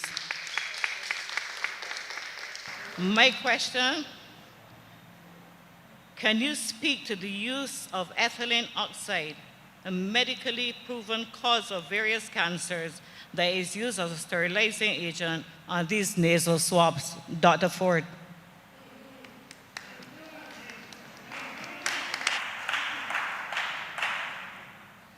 Dr. Ford, are you in a position to answer that question? I'm going to pass that question to the lab director. She's the best person to answer that question, and I'll chime in after. Thanks. Dr. Beckles, I believe he's asked if Dr. Ford has asked whether you would be able to respond to that. I can, from my knowledge, we do not apply any ethylene oxide to swabs. Apologies. From my knowledge, we do not apply any ethylene oxide to swabs. The swabs are bought, prepackaged, and sterilized. We do not add anything to swabs. We do not use ethylene oxide. We're not suggesting that that's what you're adding. From my limited knowledge, I'm asking, or you tell me, if it's the ethylene oxide is used on the swabs. I'm not saying you add it. It may come with it. I don't know. No, ma'am. From the manufacturers. No. You don't know. So who knows? Who can answer? I believe Dr. Ford wanted to come in now. Yes, fine. So ethylene oxide as an agent on swabs is not something that is seen. As I was trying to figure out the origin of the question, it's certainly not added as an agent on the swab, and I'm not sure where exactly you're taking the question, but certainly I can say that without to clarify exactly what you're saying as an agent. Of course, I would say this, and this is why I chose to let the lab director answer, not because I didn't know the answer. I chose to let her answer because there are many different types of swabs from many different types of countries across the globe, and I wanted her to speak specifically because she'll be able to tell you exactly the types of swabs that we use in Barbados and therefore the context of those particular swabs. That's why I diverted to her. Thank you. So who did you suggest would be able to tell me? I'm sorry, ma'am, could you repeat that? No, Dr. Ford said he suggests talking to somebody else would be able to talk about this. No, I think they both responded to say that it is not used on the swabs in Barbados. This is the PCR swabs? Dr. Beckles, can you confirm that this is the PCR swabs according to the question? I'm speaking about the PCR swabs. Yeah. Yeah. Ma'am, I believe we also have a response to your first comment regarding children being vaccinated/tested. Madam Prime Minister. Thank you, ma'am, for your comment, but I think it is important that I just correct perhaps where you are going. I am not sure what you read in terms of who is being consulted in relation to children and vaccinations, but I was very clear at the receipt of the vaccinations, the Pfizer vaccinations a few days ago, that it was our intention to ensure that all of the agencies, the public health officials, the pediatricians in Barbados could consult certainly with officials overseas. The Pfizer vaccine gives us the opportunity, as you're well aware, to be able to administer to children. And from the time that this virus has overtaken us here in Barbados, we've been monitoring what has been happening in terms of vaccines that could actually be administered to children. We're happy that we have the vaccine here. But I also said that on that occasion that one of the things that we will do is sensitize the public. We've done that on every occasion, whether it was with AstraZeneca, whether it was with Sinopharm. We have always come back to the public and to the people who have to make the decisions and basically provided information on which they can determine whether they want to take it or not. And there is no difference in terms of administering to children in this case as well. So I just want to reiterate, if you were in any doubt, that apart from public health officials consulting with other persons who have walked this road in the health fraternity, the intention is, as soon as we've gotten past that first hurdle, that we intend to obviously consult with parents. As Minister of Education in my other position, there is no way that we would be going to vaccinate children in this country without consultation. As we did with the teachers, we made sure from the outset when there were discussions that we consulted with our teaching fraternity, we involved the unions, we involved everyone to basically alert them as to what the concerns were and to encourage them. And the truth of the matter is, ma'am, that I think that as I listened to all of the comments thus far, there is a lot of misinterpretation of what has been said. I actually had cause, as I was saying to the AG just now, to look back at what the Prime Minister did in fact say, because I was wondering if I was in the same room at the social partnership. The truth of the matter is that on that occasion, and perhaps it's difficult for people to appreciate what really transpires at the social partnership, but it is similar to this setting. A number of views contend, whether it's labor, whether it is the business fraternity, whether it is government, all views come to the table. There were views that were expressed in relation to mandatory vaccination because of genuine concerns in the society that the uptake was not that great. We didn't even have the number of vaccines that we needed to continue ramping up the campaign. What we were agreed on in the social partnership, though, and you can go back to all of the narrative that came out, is that we were agreed that we wanted to encourage people to get vaccinated and also to do testing. That was what was agreed. We may have disagreed in terms of the methodology as to whether it may be mandatory or whether it was voluntary. But the truth of the matter, the Prime Minister did say then that it was important that we consult on the issue of mandatory vaccinations because that is what had been put on the table. And any good government that has come to office consulting with the people would make sure and come back to the people in order to consult as well. So that's why we keep saying to you, we have never said we are putting a position of mandatory vaccinations, but mandatory vaccinations was put on the table. And it is in our interest as all sectors of this country to come in a peaceable manner, to listen to each other, and to be able to share perspectives and respect each other in this particular forum. So from where I sit, sometimes, oftentimes the narrative is distorted. But I like to go back to the facts, and I can clearly see here that the Prime Minister was crystal clear in what she said. She did say she will govern if she has to, because at the end of the day, while we listen to everyone, there may be reasons for which a decision has to be made that, having listened to everyone, we have to make a decision one way or the other. And therefore, she reserves that right as the Prime Minister and certainly the government to do what is in the interest of the people. But you would also recall, I said at the outset, that we have heard you. And we've heard Barbadians say they don't want the issue of choice to be taken away from them. We get that. And I think the employees have heard it, the business associations have heard it, and the government has heard it. And we will respect that position of the Barbadian public. Thank you, Madam Prime Minister. I must say we actually have another intervention by Dr. Corey Ford, who still wants to respond to that previous question about swabs. Let's take Dr. Corey Ford very quickly, because we need to complete the persons who are standing here within the hall as well, and time is getting away. Dr. Ford? I'll be super quick. I was trying to figure the origin of the question.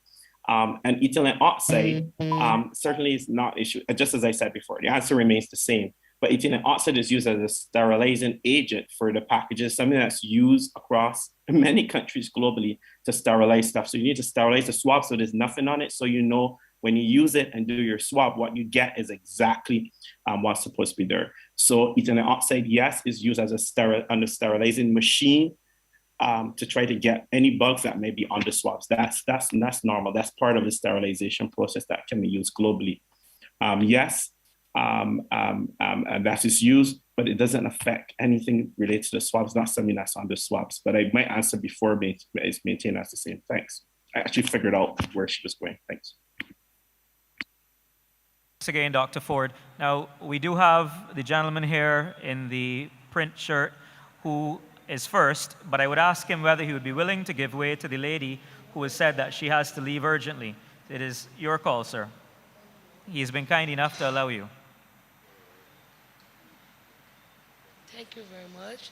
Good evening, panel, Madam Prime Minister, everybody. Well, one question I would really love to ask. Everybody's telling me it's okay to take the vaccine. Can somebody tell me what is in this vaccine? Give me the ingredients, please, so that I will feel maybe, well, I'm lying when I say this, but maybe I'll feel a little safer to take it.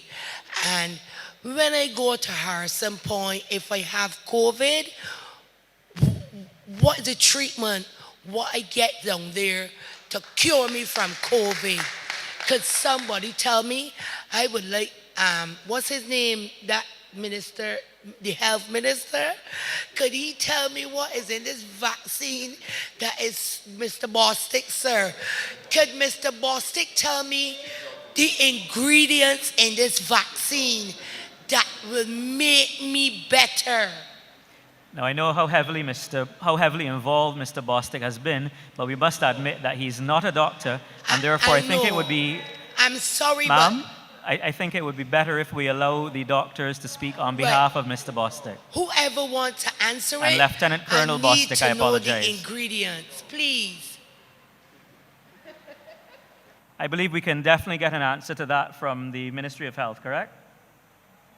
I would ask Professor Landis to make a comment on the contents of vaccines.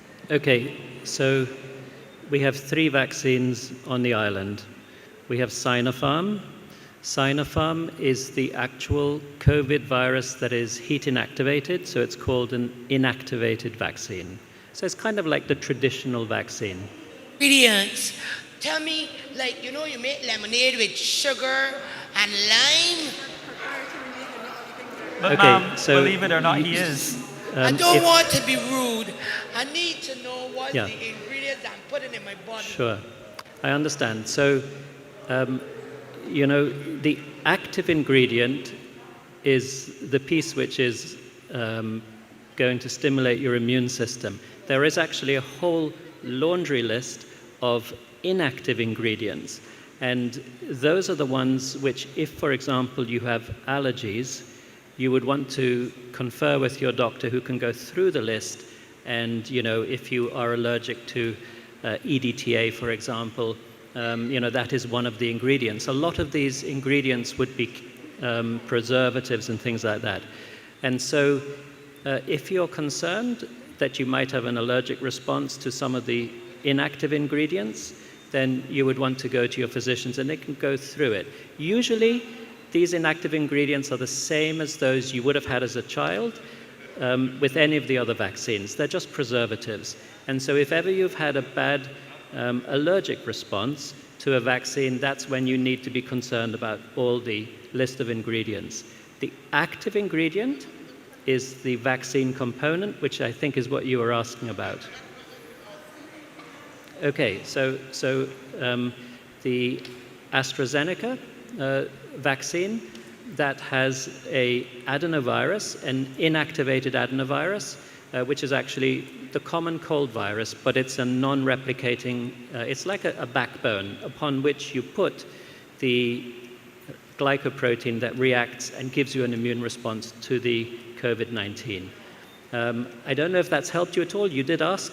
And then the Pfizer vaccine is an mRNA.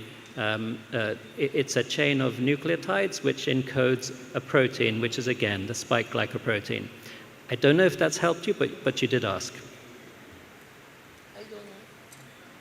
Ma'am, I think we may have to move on now to the next question. So I hope that has helped you. Mr. Corey, when I go to Harrison Point... What would be the treatment? Yes, please. Would anyone be able to assist with that question? Dr. Ford? Yes, the other components of the vaccine, because she asked about lemonade, so I'll help her. So sucrase, some potassium is in there, and a cholesterol molecule which holds and protects the mRNA that was spoken before. When you go to Harson's Point, there are two things that we're concerned about. I'll be quick. One, your ability to infect others. Two, your propensity to get ill. So if you do get ill, we do symptomatic therapy. So the same thing that you might expect if you're at home, but you're infected with a virus, you can infect other people that can hurt them. So remember that component. If you do get ill, some of the management that has been used is based on international standards, will include things like steroids therapy. There's enough evidence for that, and some immune modulatory agents, and we've had great success with that. I think in Barbados, we've done well in terms of early identifying people who would have got into trouble. They came and they were well, and then they got extremely ill, and we were able to implement some of those issues to get people better. So I need you to bear that in mind. So it's not only about giving you a drug to get rid of COVID, for example. There's no viral agents that we know will do that at this particular point, to be frankly honest. But what we do is identify you at that point where you might get ill. And this is why many Barbadians have survived passing through Harson's Point. Thank you.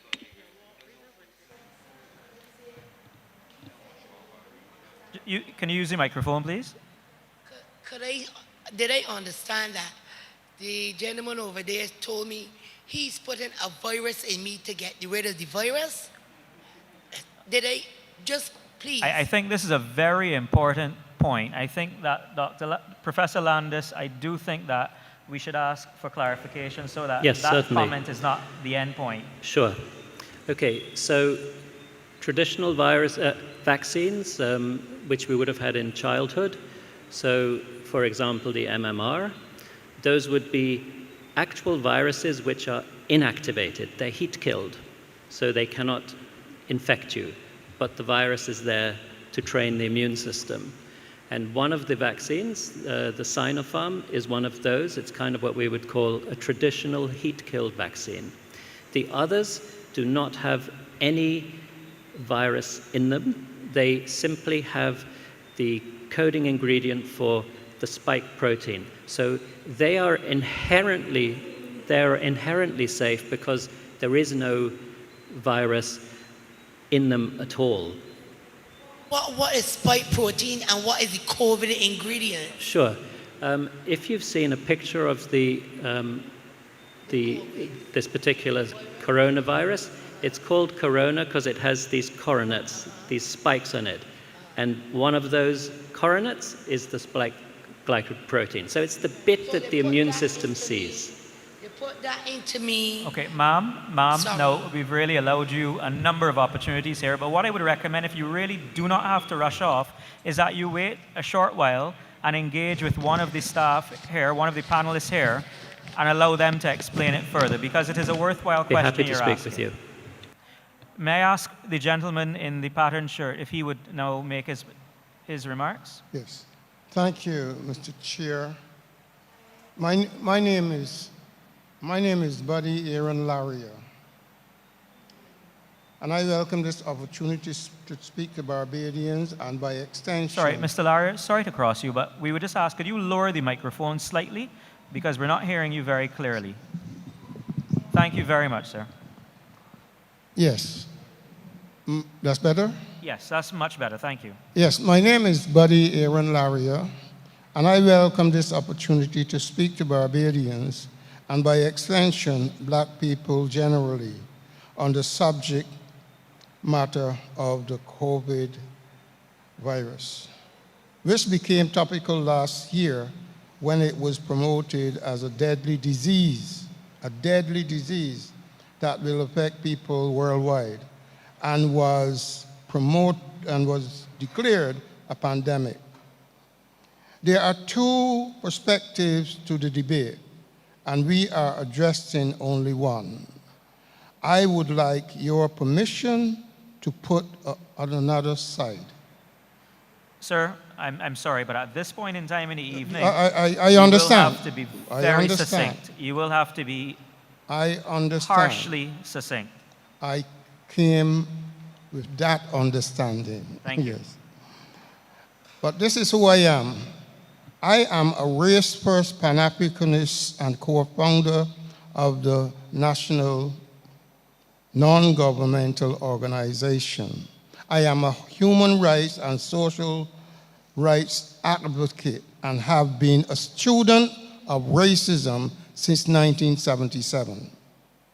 My specialized area of research and activism is racism and mental health.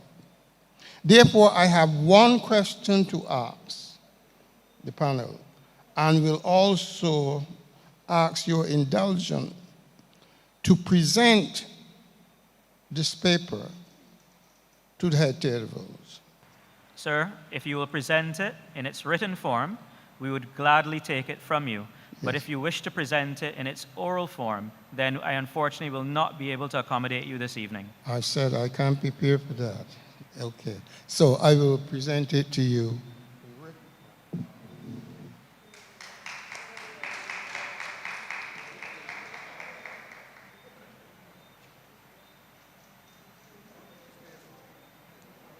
Thank you, Mr. Laria. Mr. Laria, can we move on to another participant in the meantime? Okay, would you leave them with me and I will share them out afterwards, and in the meantime, would you go ahead and make your presentation? And we need you, Mr. Laria, to be very succinct. We do have time constraints and we have a lot of persons who are interested. Okay, my question is this. If the head table was presented with irrefutable evidence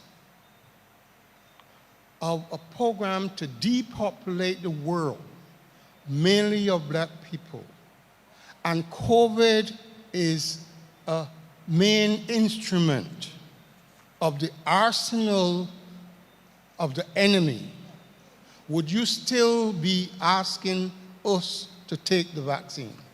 Question. Mr. Laria, I think that as we have tried to do for the entire session, we wish you, if you have this as evidence, if you have this as a fact that is provable, then we would be welcoming your statement.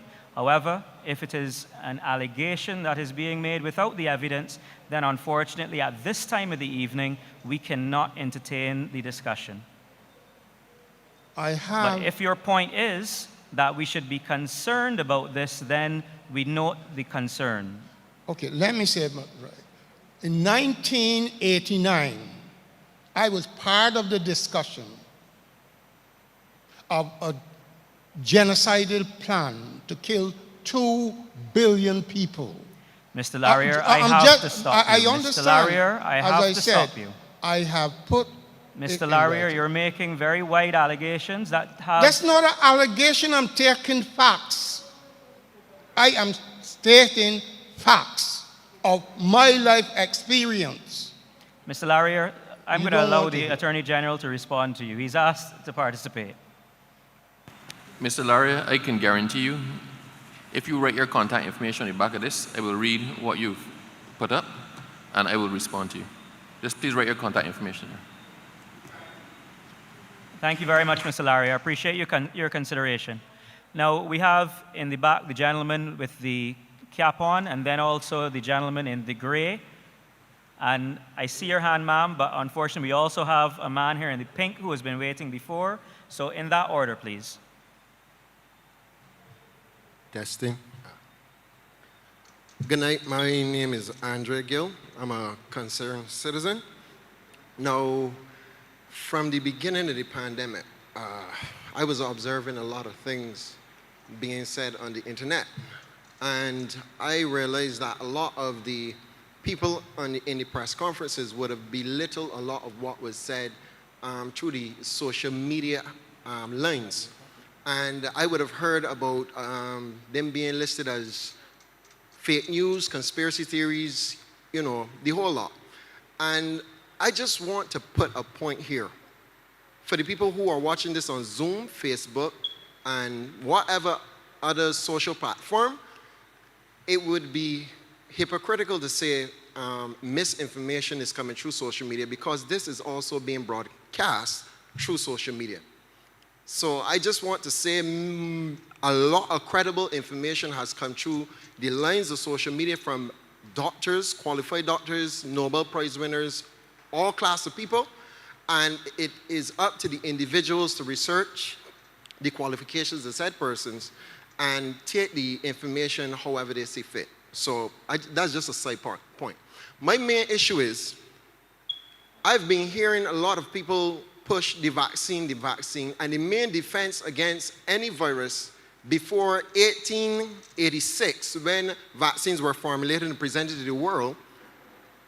I remember Dr. Clyde was talking about thousands of years, right? So before the monks were observed using this technology, it was only obscured to that population.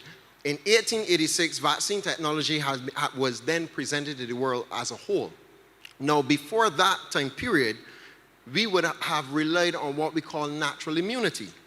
Now, over the course of this pandemic, I was reviewing many scientific journals, from the Lancet to Cell to Nature. Now, I got enough education from the Ministry of Education, you know, so eloquently provided me from primary to secondary, but I can read and I can understand. And what I realize is this: when you read the information presented by these experts, and I know the doctors know what the Lancet journal is, there are studies showing that immunity from the virus, original SARS-CoV-1 virus, which the doctor pointed out in 2003, there's cross-immunity to the SARS-CoV-2 virus. This is information that is present for doctors to review. And it is also one of the reasons many other doctors and many other papers are saying for the asymptomatic rate that is present in society. So if we look at the asymptomatic rate since last year, before a vaccine was available, it was above 80% in those who were infected. Now, we got a vaccine here, which is AstraZeneca, which is 62% effective. So why don't we come and say, well, All right, natural immunity is actually giving you asymptomatic, which we will say no disease or no severe disease, no presence of disease, and natural immunity is factoring also in the public quest for population immunity. I don't like the word herd immunity. So listening to the CMO on the press conferences, he said from December last year, we would have had we would have had community spread. Community spread, he said, was the inability to trace where or who has passed the infection. Am I correct? So from in 2020, December, we had community spread of an asymptomatic virus, which means it's going undetected throughout the communities, and we all could be serious. All Bajans are coming to get tested. We know that.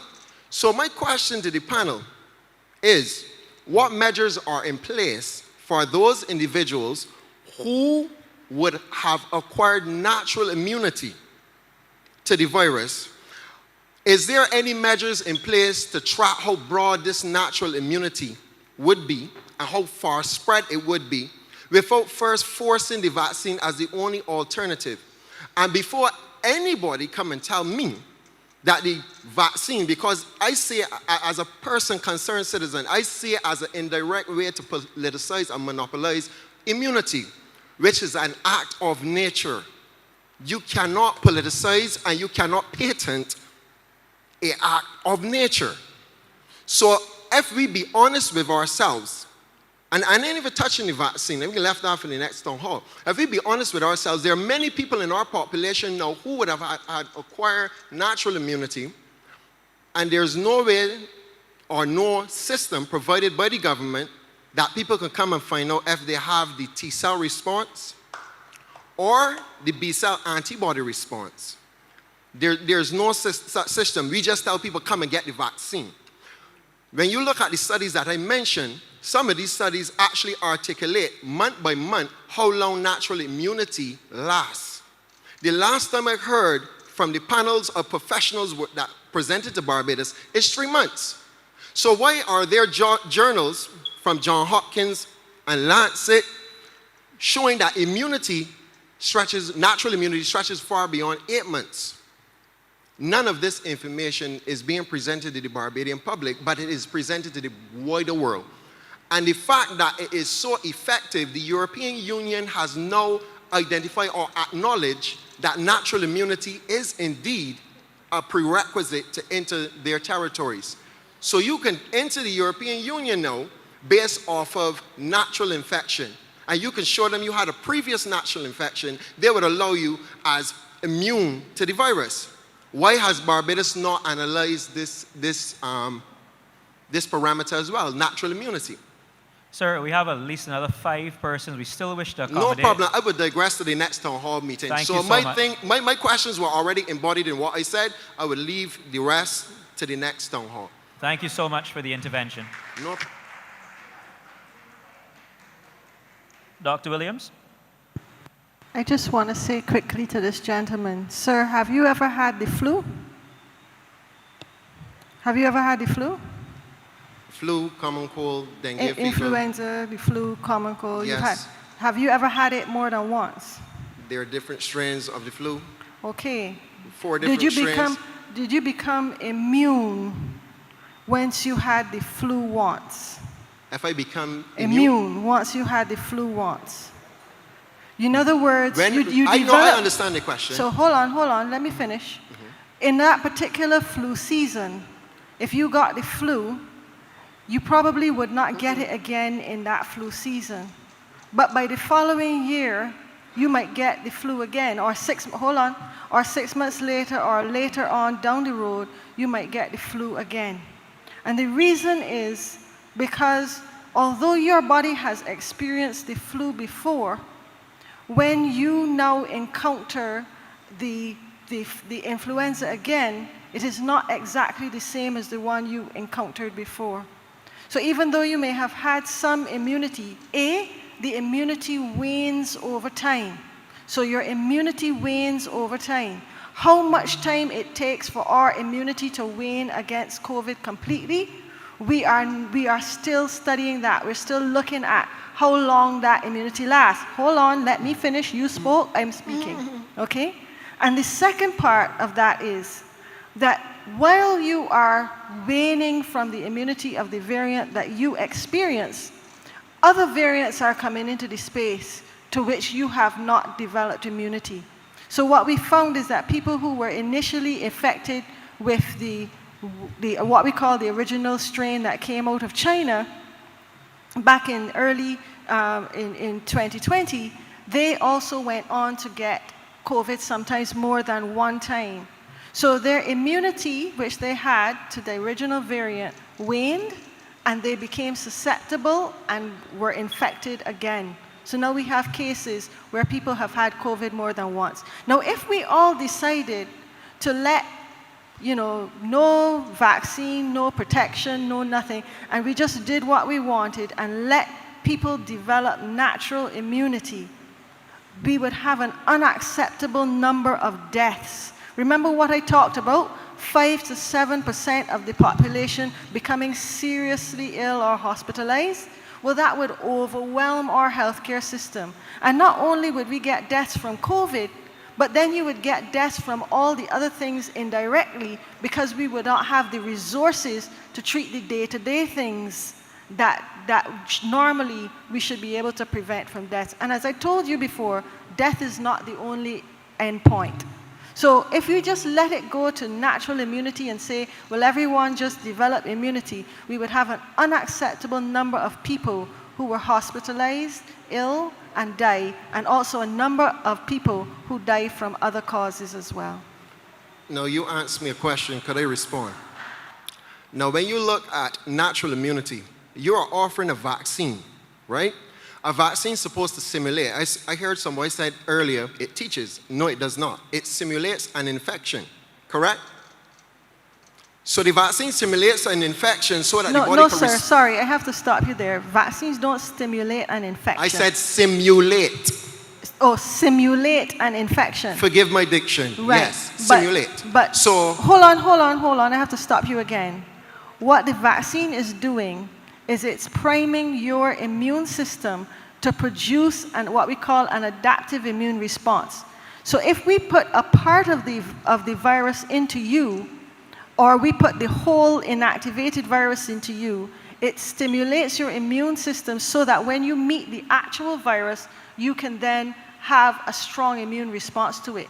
What we have found is, especially with these mRNA vaccines, we can stimulate an even stronger immune response in your body than when you encounter the virus by itself and have your natural immunity. That is why people who had COVID-19, we recommended that there is a period of time and then they be vaccinated as well. So even people who have had the disease receive the vaccine, because the vaccine gives a stronger overall response than having the actual infection itself.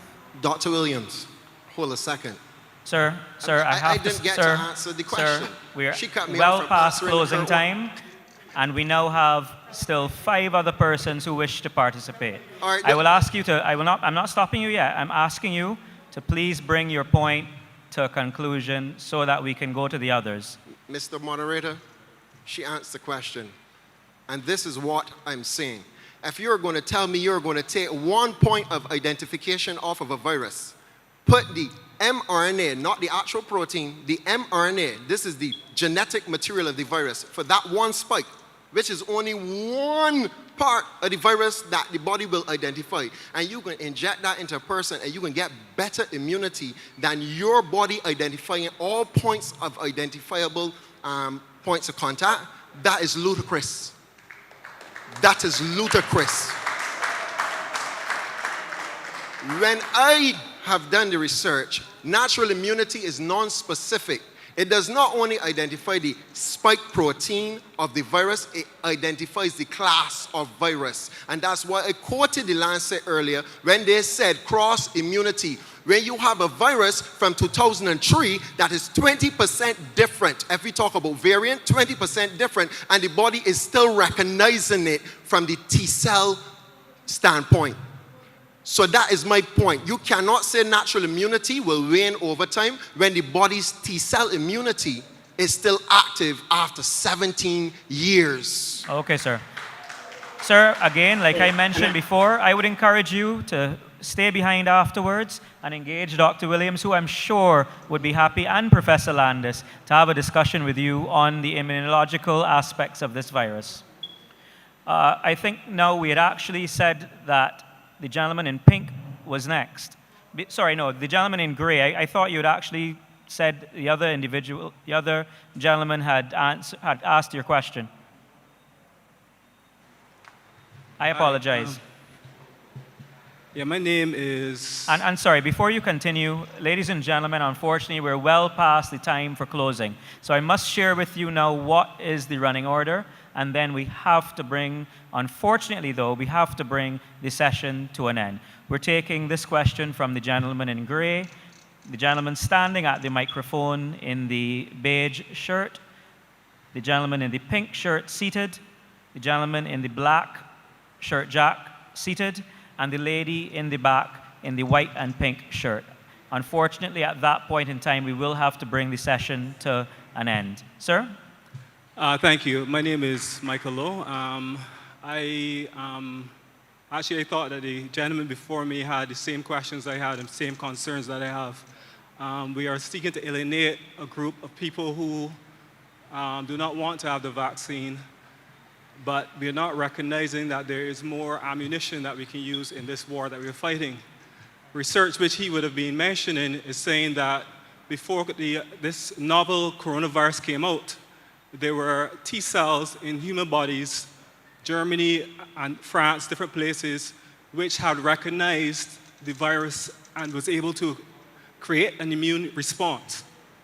Therefore, if this is a means of defending the island, then I'm wondering what, as he asks, what provisions are we do we have where we can go about to test persons to see if they already have T cell responses inside of their blood, to be able to see what advantages this may be able to pose for us in terms of being able to combat the virus and being able to target persons who don't need a vaccine because they already have an immune response.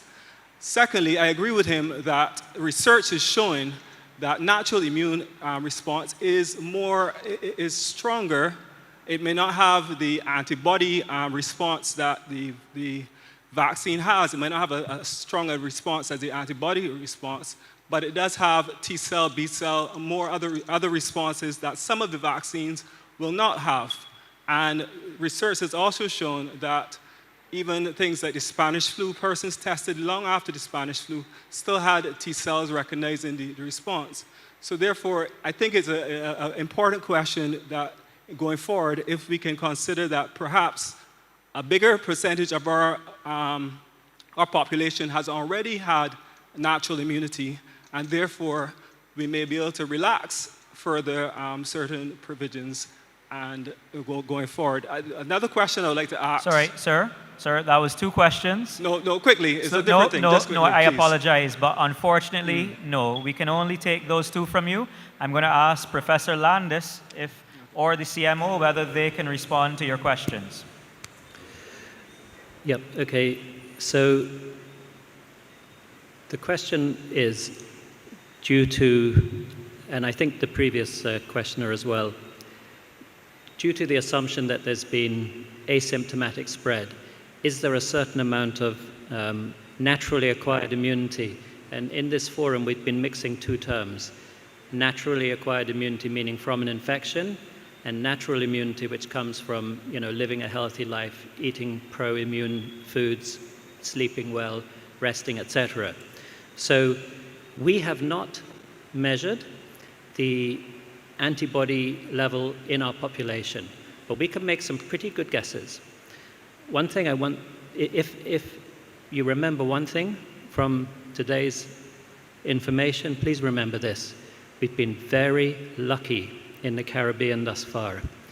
If you compare the rate of cases and deaths per population, so you're able to compare small countries, large countries, and regions, the Caribbean has done very well.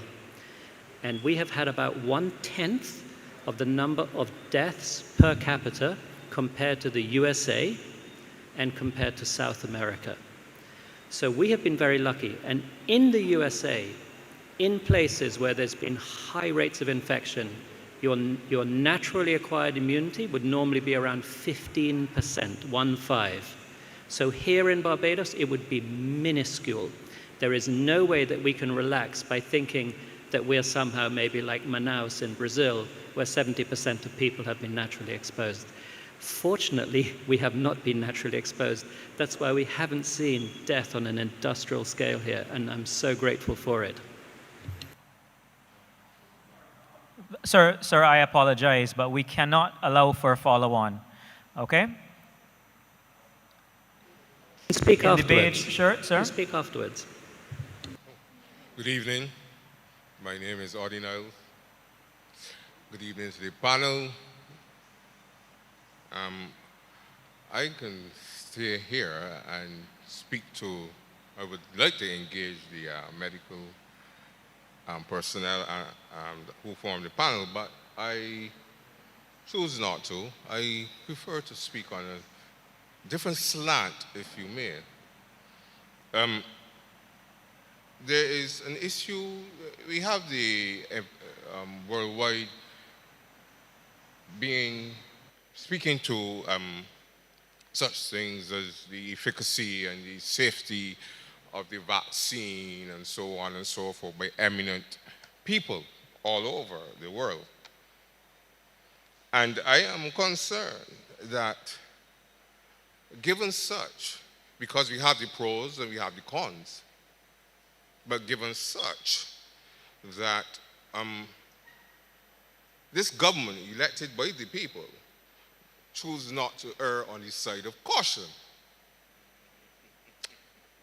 But that is another matter. Sir, I'm going to remind you that we're going to need you to bring your contribution to a point urgently. We really are well beyond time, and we still have others who wish to contribute as well. My stance is mainly on the hint or suggestion of mandatory vaccination. We've been told that it is not on the table anymore. At this time, if I may correct it. However, what I'm wondering or what I'm thinking of is, given the pro-capital nature of the government, what happens with the unvaccinated persons who by choice, who chose to be unvaccinated by choice? What happens to them from an employment perspective, from a consumer perspective? What happens when a government which so strongly supports capital, and capital puts up on the front of their workplaces, no admission unless vaccinated or a PCR test? If we take 20,000 people in this country who are unvaccinated, that's 20,000 consumers. Imagine 20,000 additional people on our national insurance and employment benefit scheme. Imagine 20,000 unvaccinated people unable to shop because capital has their rights. Imagine 20,000 people seeking to exercise their right before the employment tribunal. Imagine 20,000 Sir, people what not then able to work. is your final analysis as far as this is concerned, This is the or final question? Excuse me, sir. This is the question that I am posing. Has this whole aspect being carefully thought out. Why are we, as a nation that has elected a government, not seeking through the social partners on matters such as this in going forward? This is what I am finding to be rather disconcerting. We need to address that situation. We need our social partners, C2SAB and so on. We need the government not to seek to abrogate the rights of the unvaccinated through the efforts of capital in this country. This is what the slant that I am coming from. Remember, our Prime Minister has said we have been taught to think for ourselves. And Bajans are thinking. They are thinking, they are watching, and this 166 square miles that I live on and born on, I don't want to see anything come into anarchy because a man can't buy food, can't pay his bills, or such like. Thank you, sir. Thank you. Thank you very much. I believe we're going to take another audience response. I'm sorry. Sir, just hold one moment. I believe you did ask, there's a response from the panel. Sir, you did ask some very valid questions, and I assure you that the government is considering all of that. We are considering the rights of the persons who are unvaccinated. We are considering the rights of the persons who don't want to be vaccinated.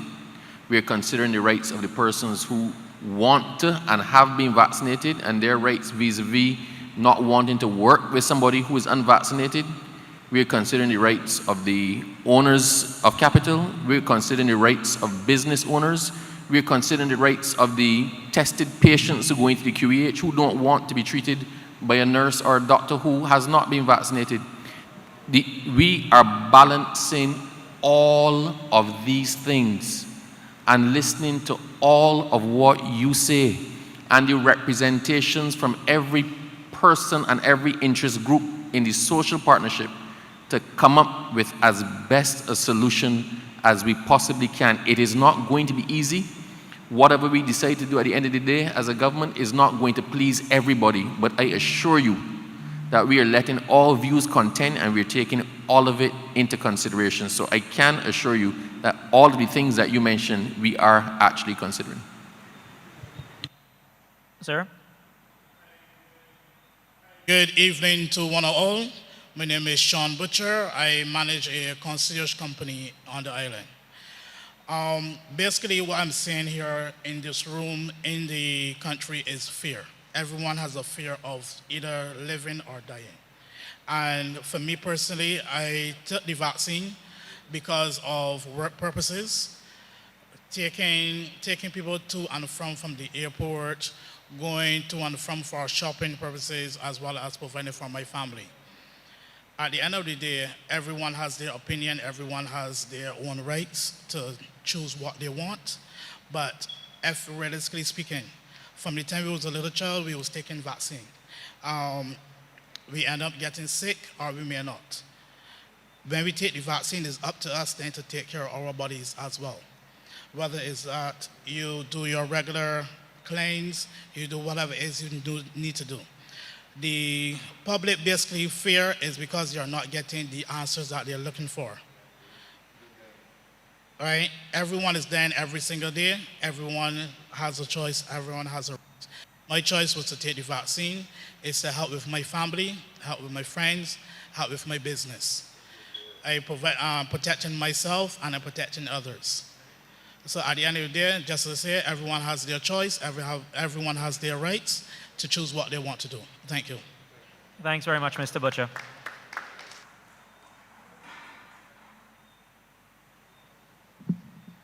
Good evening, members of government, members of the panel, the listening audience. My name is Brother Abdul Rahman. I serve as a student minister in the Nation of Islam under the leadership of the Honorable Minister Louis Farrakhan, and I am also representing a group of Barbados concerned citizens. Just to say it's not fear that's in the room, it's intelligence. It's not fear.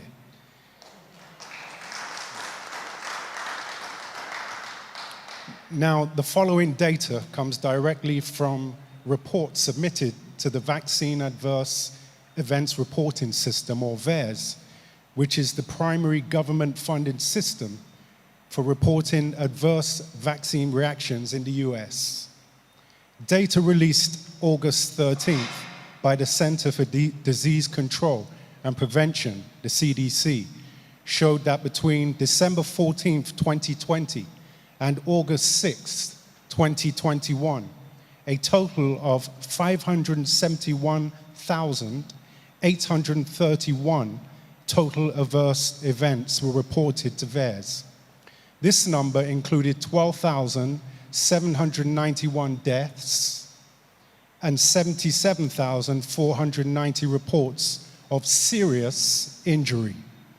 US deaths reported as of August 6, 13% occurred within 24 hours of vaccination.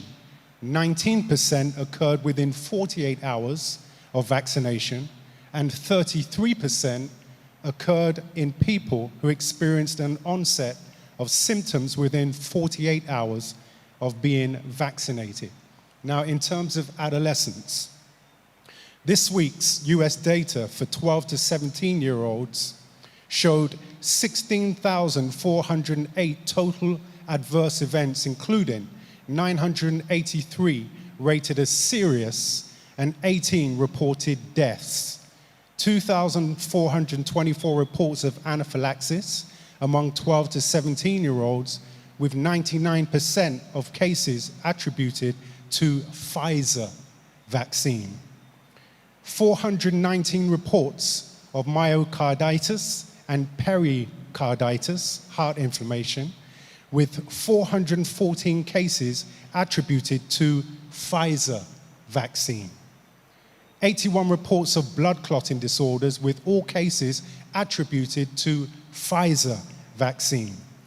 Assuming that the panel would accept this data coming from VAERS and the CDC as credible, and the fact that these reports are significant in terms of injuries and deaths, I am suggesting to our Prime Minister, our Minister of Health, and our Chief Medical Officer that you are not being completely truthful with the people of Barbados when you declare these experimental vaccines as being safe and effective. How can you declare them as such when you know, and we know also, that they have not endured the proper clinical trials to prove them as such? These vaccines are new, unapproved, and investigational, approved for emergency use only. I also ask our Ministry of Health to stop attempting to suggest to the people that these vaccines, the mRNA in particular, are the same as the traditional vaccines that have been administered to generations of Barbadians. They are not. The messenger RNA is a completely new and experimental protocol.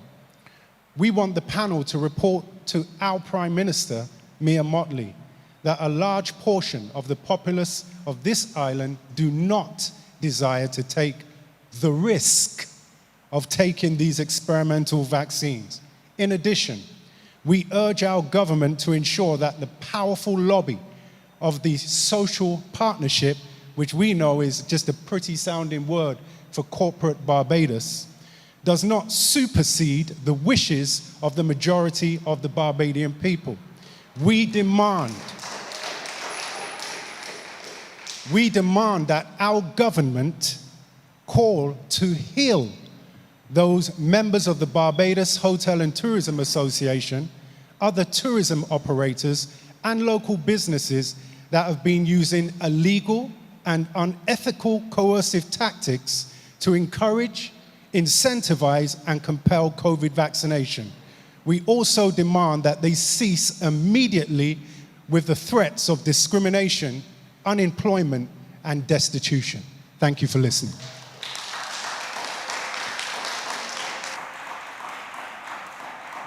Thank you, Mr. Rahman. I think we have now the final presentation for the afternoon, for the evening, I'm sorry.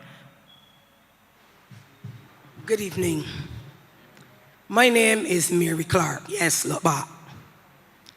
I am peeved this evening at our fellow Barbadians. Very peeved. Because I am looking at a disgruntled and ungrateful section of Barbados. I would first like to commend the government of Barbados, the Minister of Health, and all the medical doctors, whether on this panel or outside of this panel, that have given their lives, sleepless nights, to protect us on the front line. I work on the front line with your children. And it is hard to come here night after night and hear a pack of concerned citizens try to pull down the government and the medical profession. That is why I'm so peeved. Sit down, Winston. That is why I'm so peeved. Walk out, because the truth hurts. Unless you're in the situation, you do not understand. Last year we were doing regathering. The very last regathering in February, when we gave a son of the soil the award, the February he was recalled back to his workplace in Miami. He caught COVID on the plane. By the 5th of April, he was dead. There were no vaccines. There was nothing. Understand the pain that I felt and his family felt because we were unable to fly to see our loved one for the last. We had to view it online. This propelled me to be fully vaccinated to protect myself, the children that I am taking care of, your children, and everybody else around me.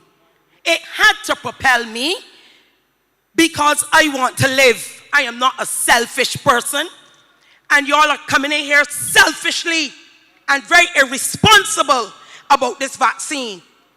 I will say to you, we were small too, and we were born in this country. I have children and grandchildren where the vaccines are mandatory.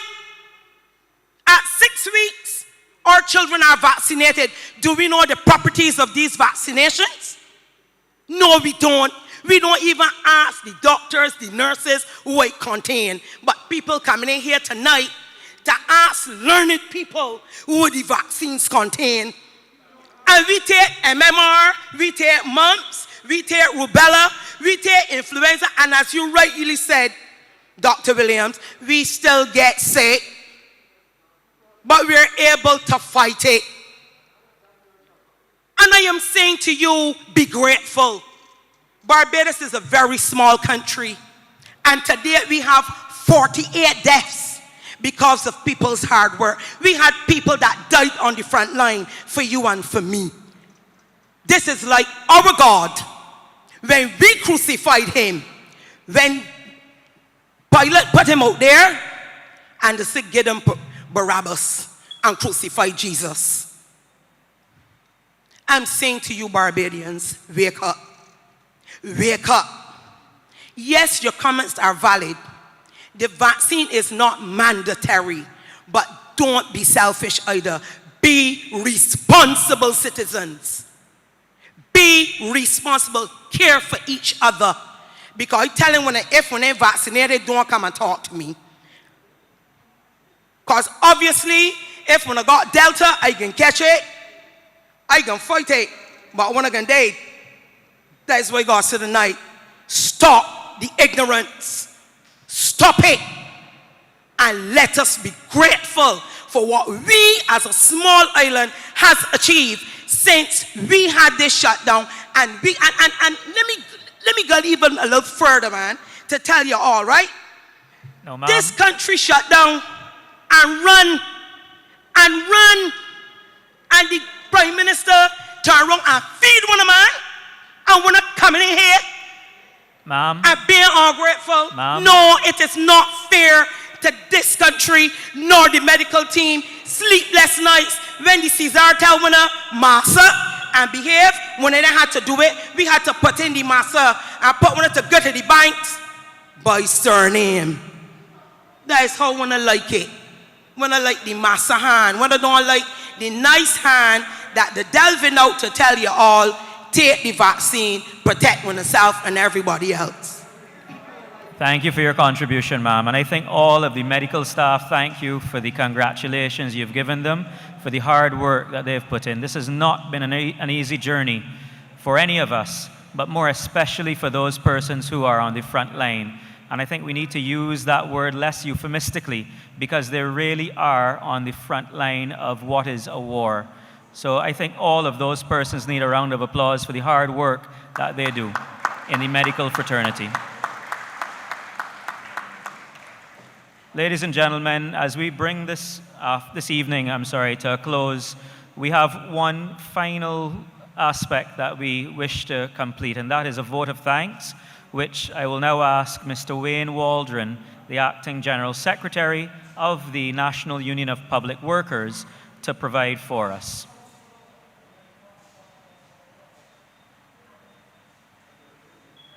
I hope I don't need to ask you to be brief, Mr. Waldron.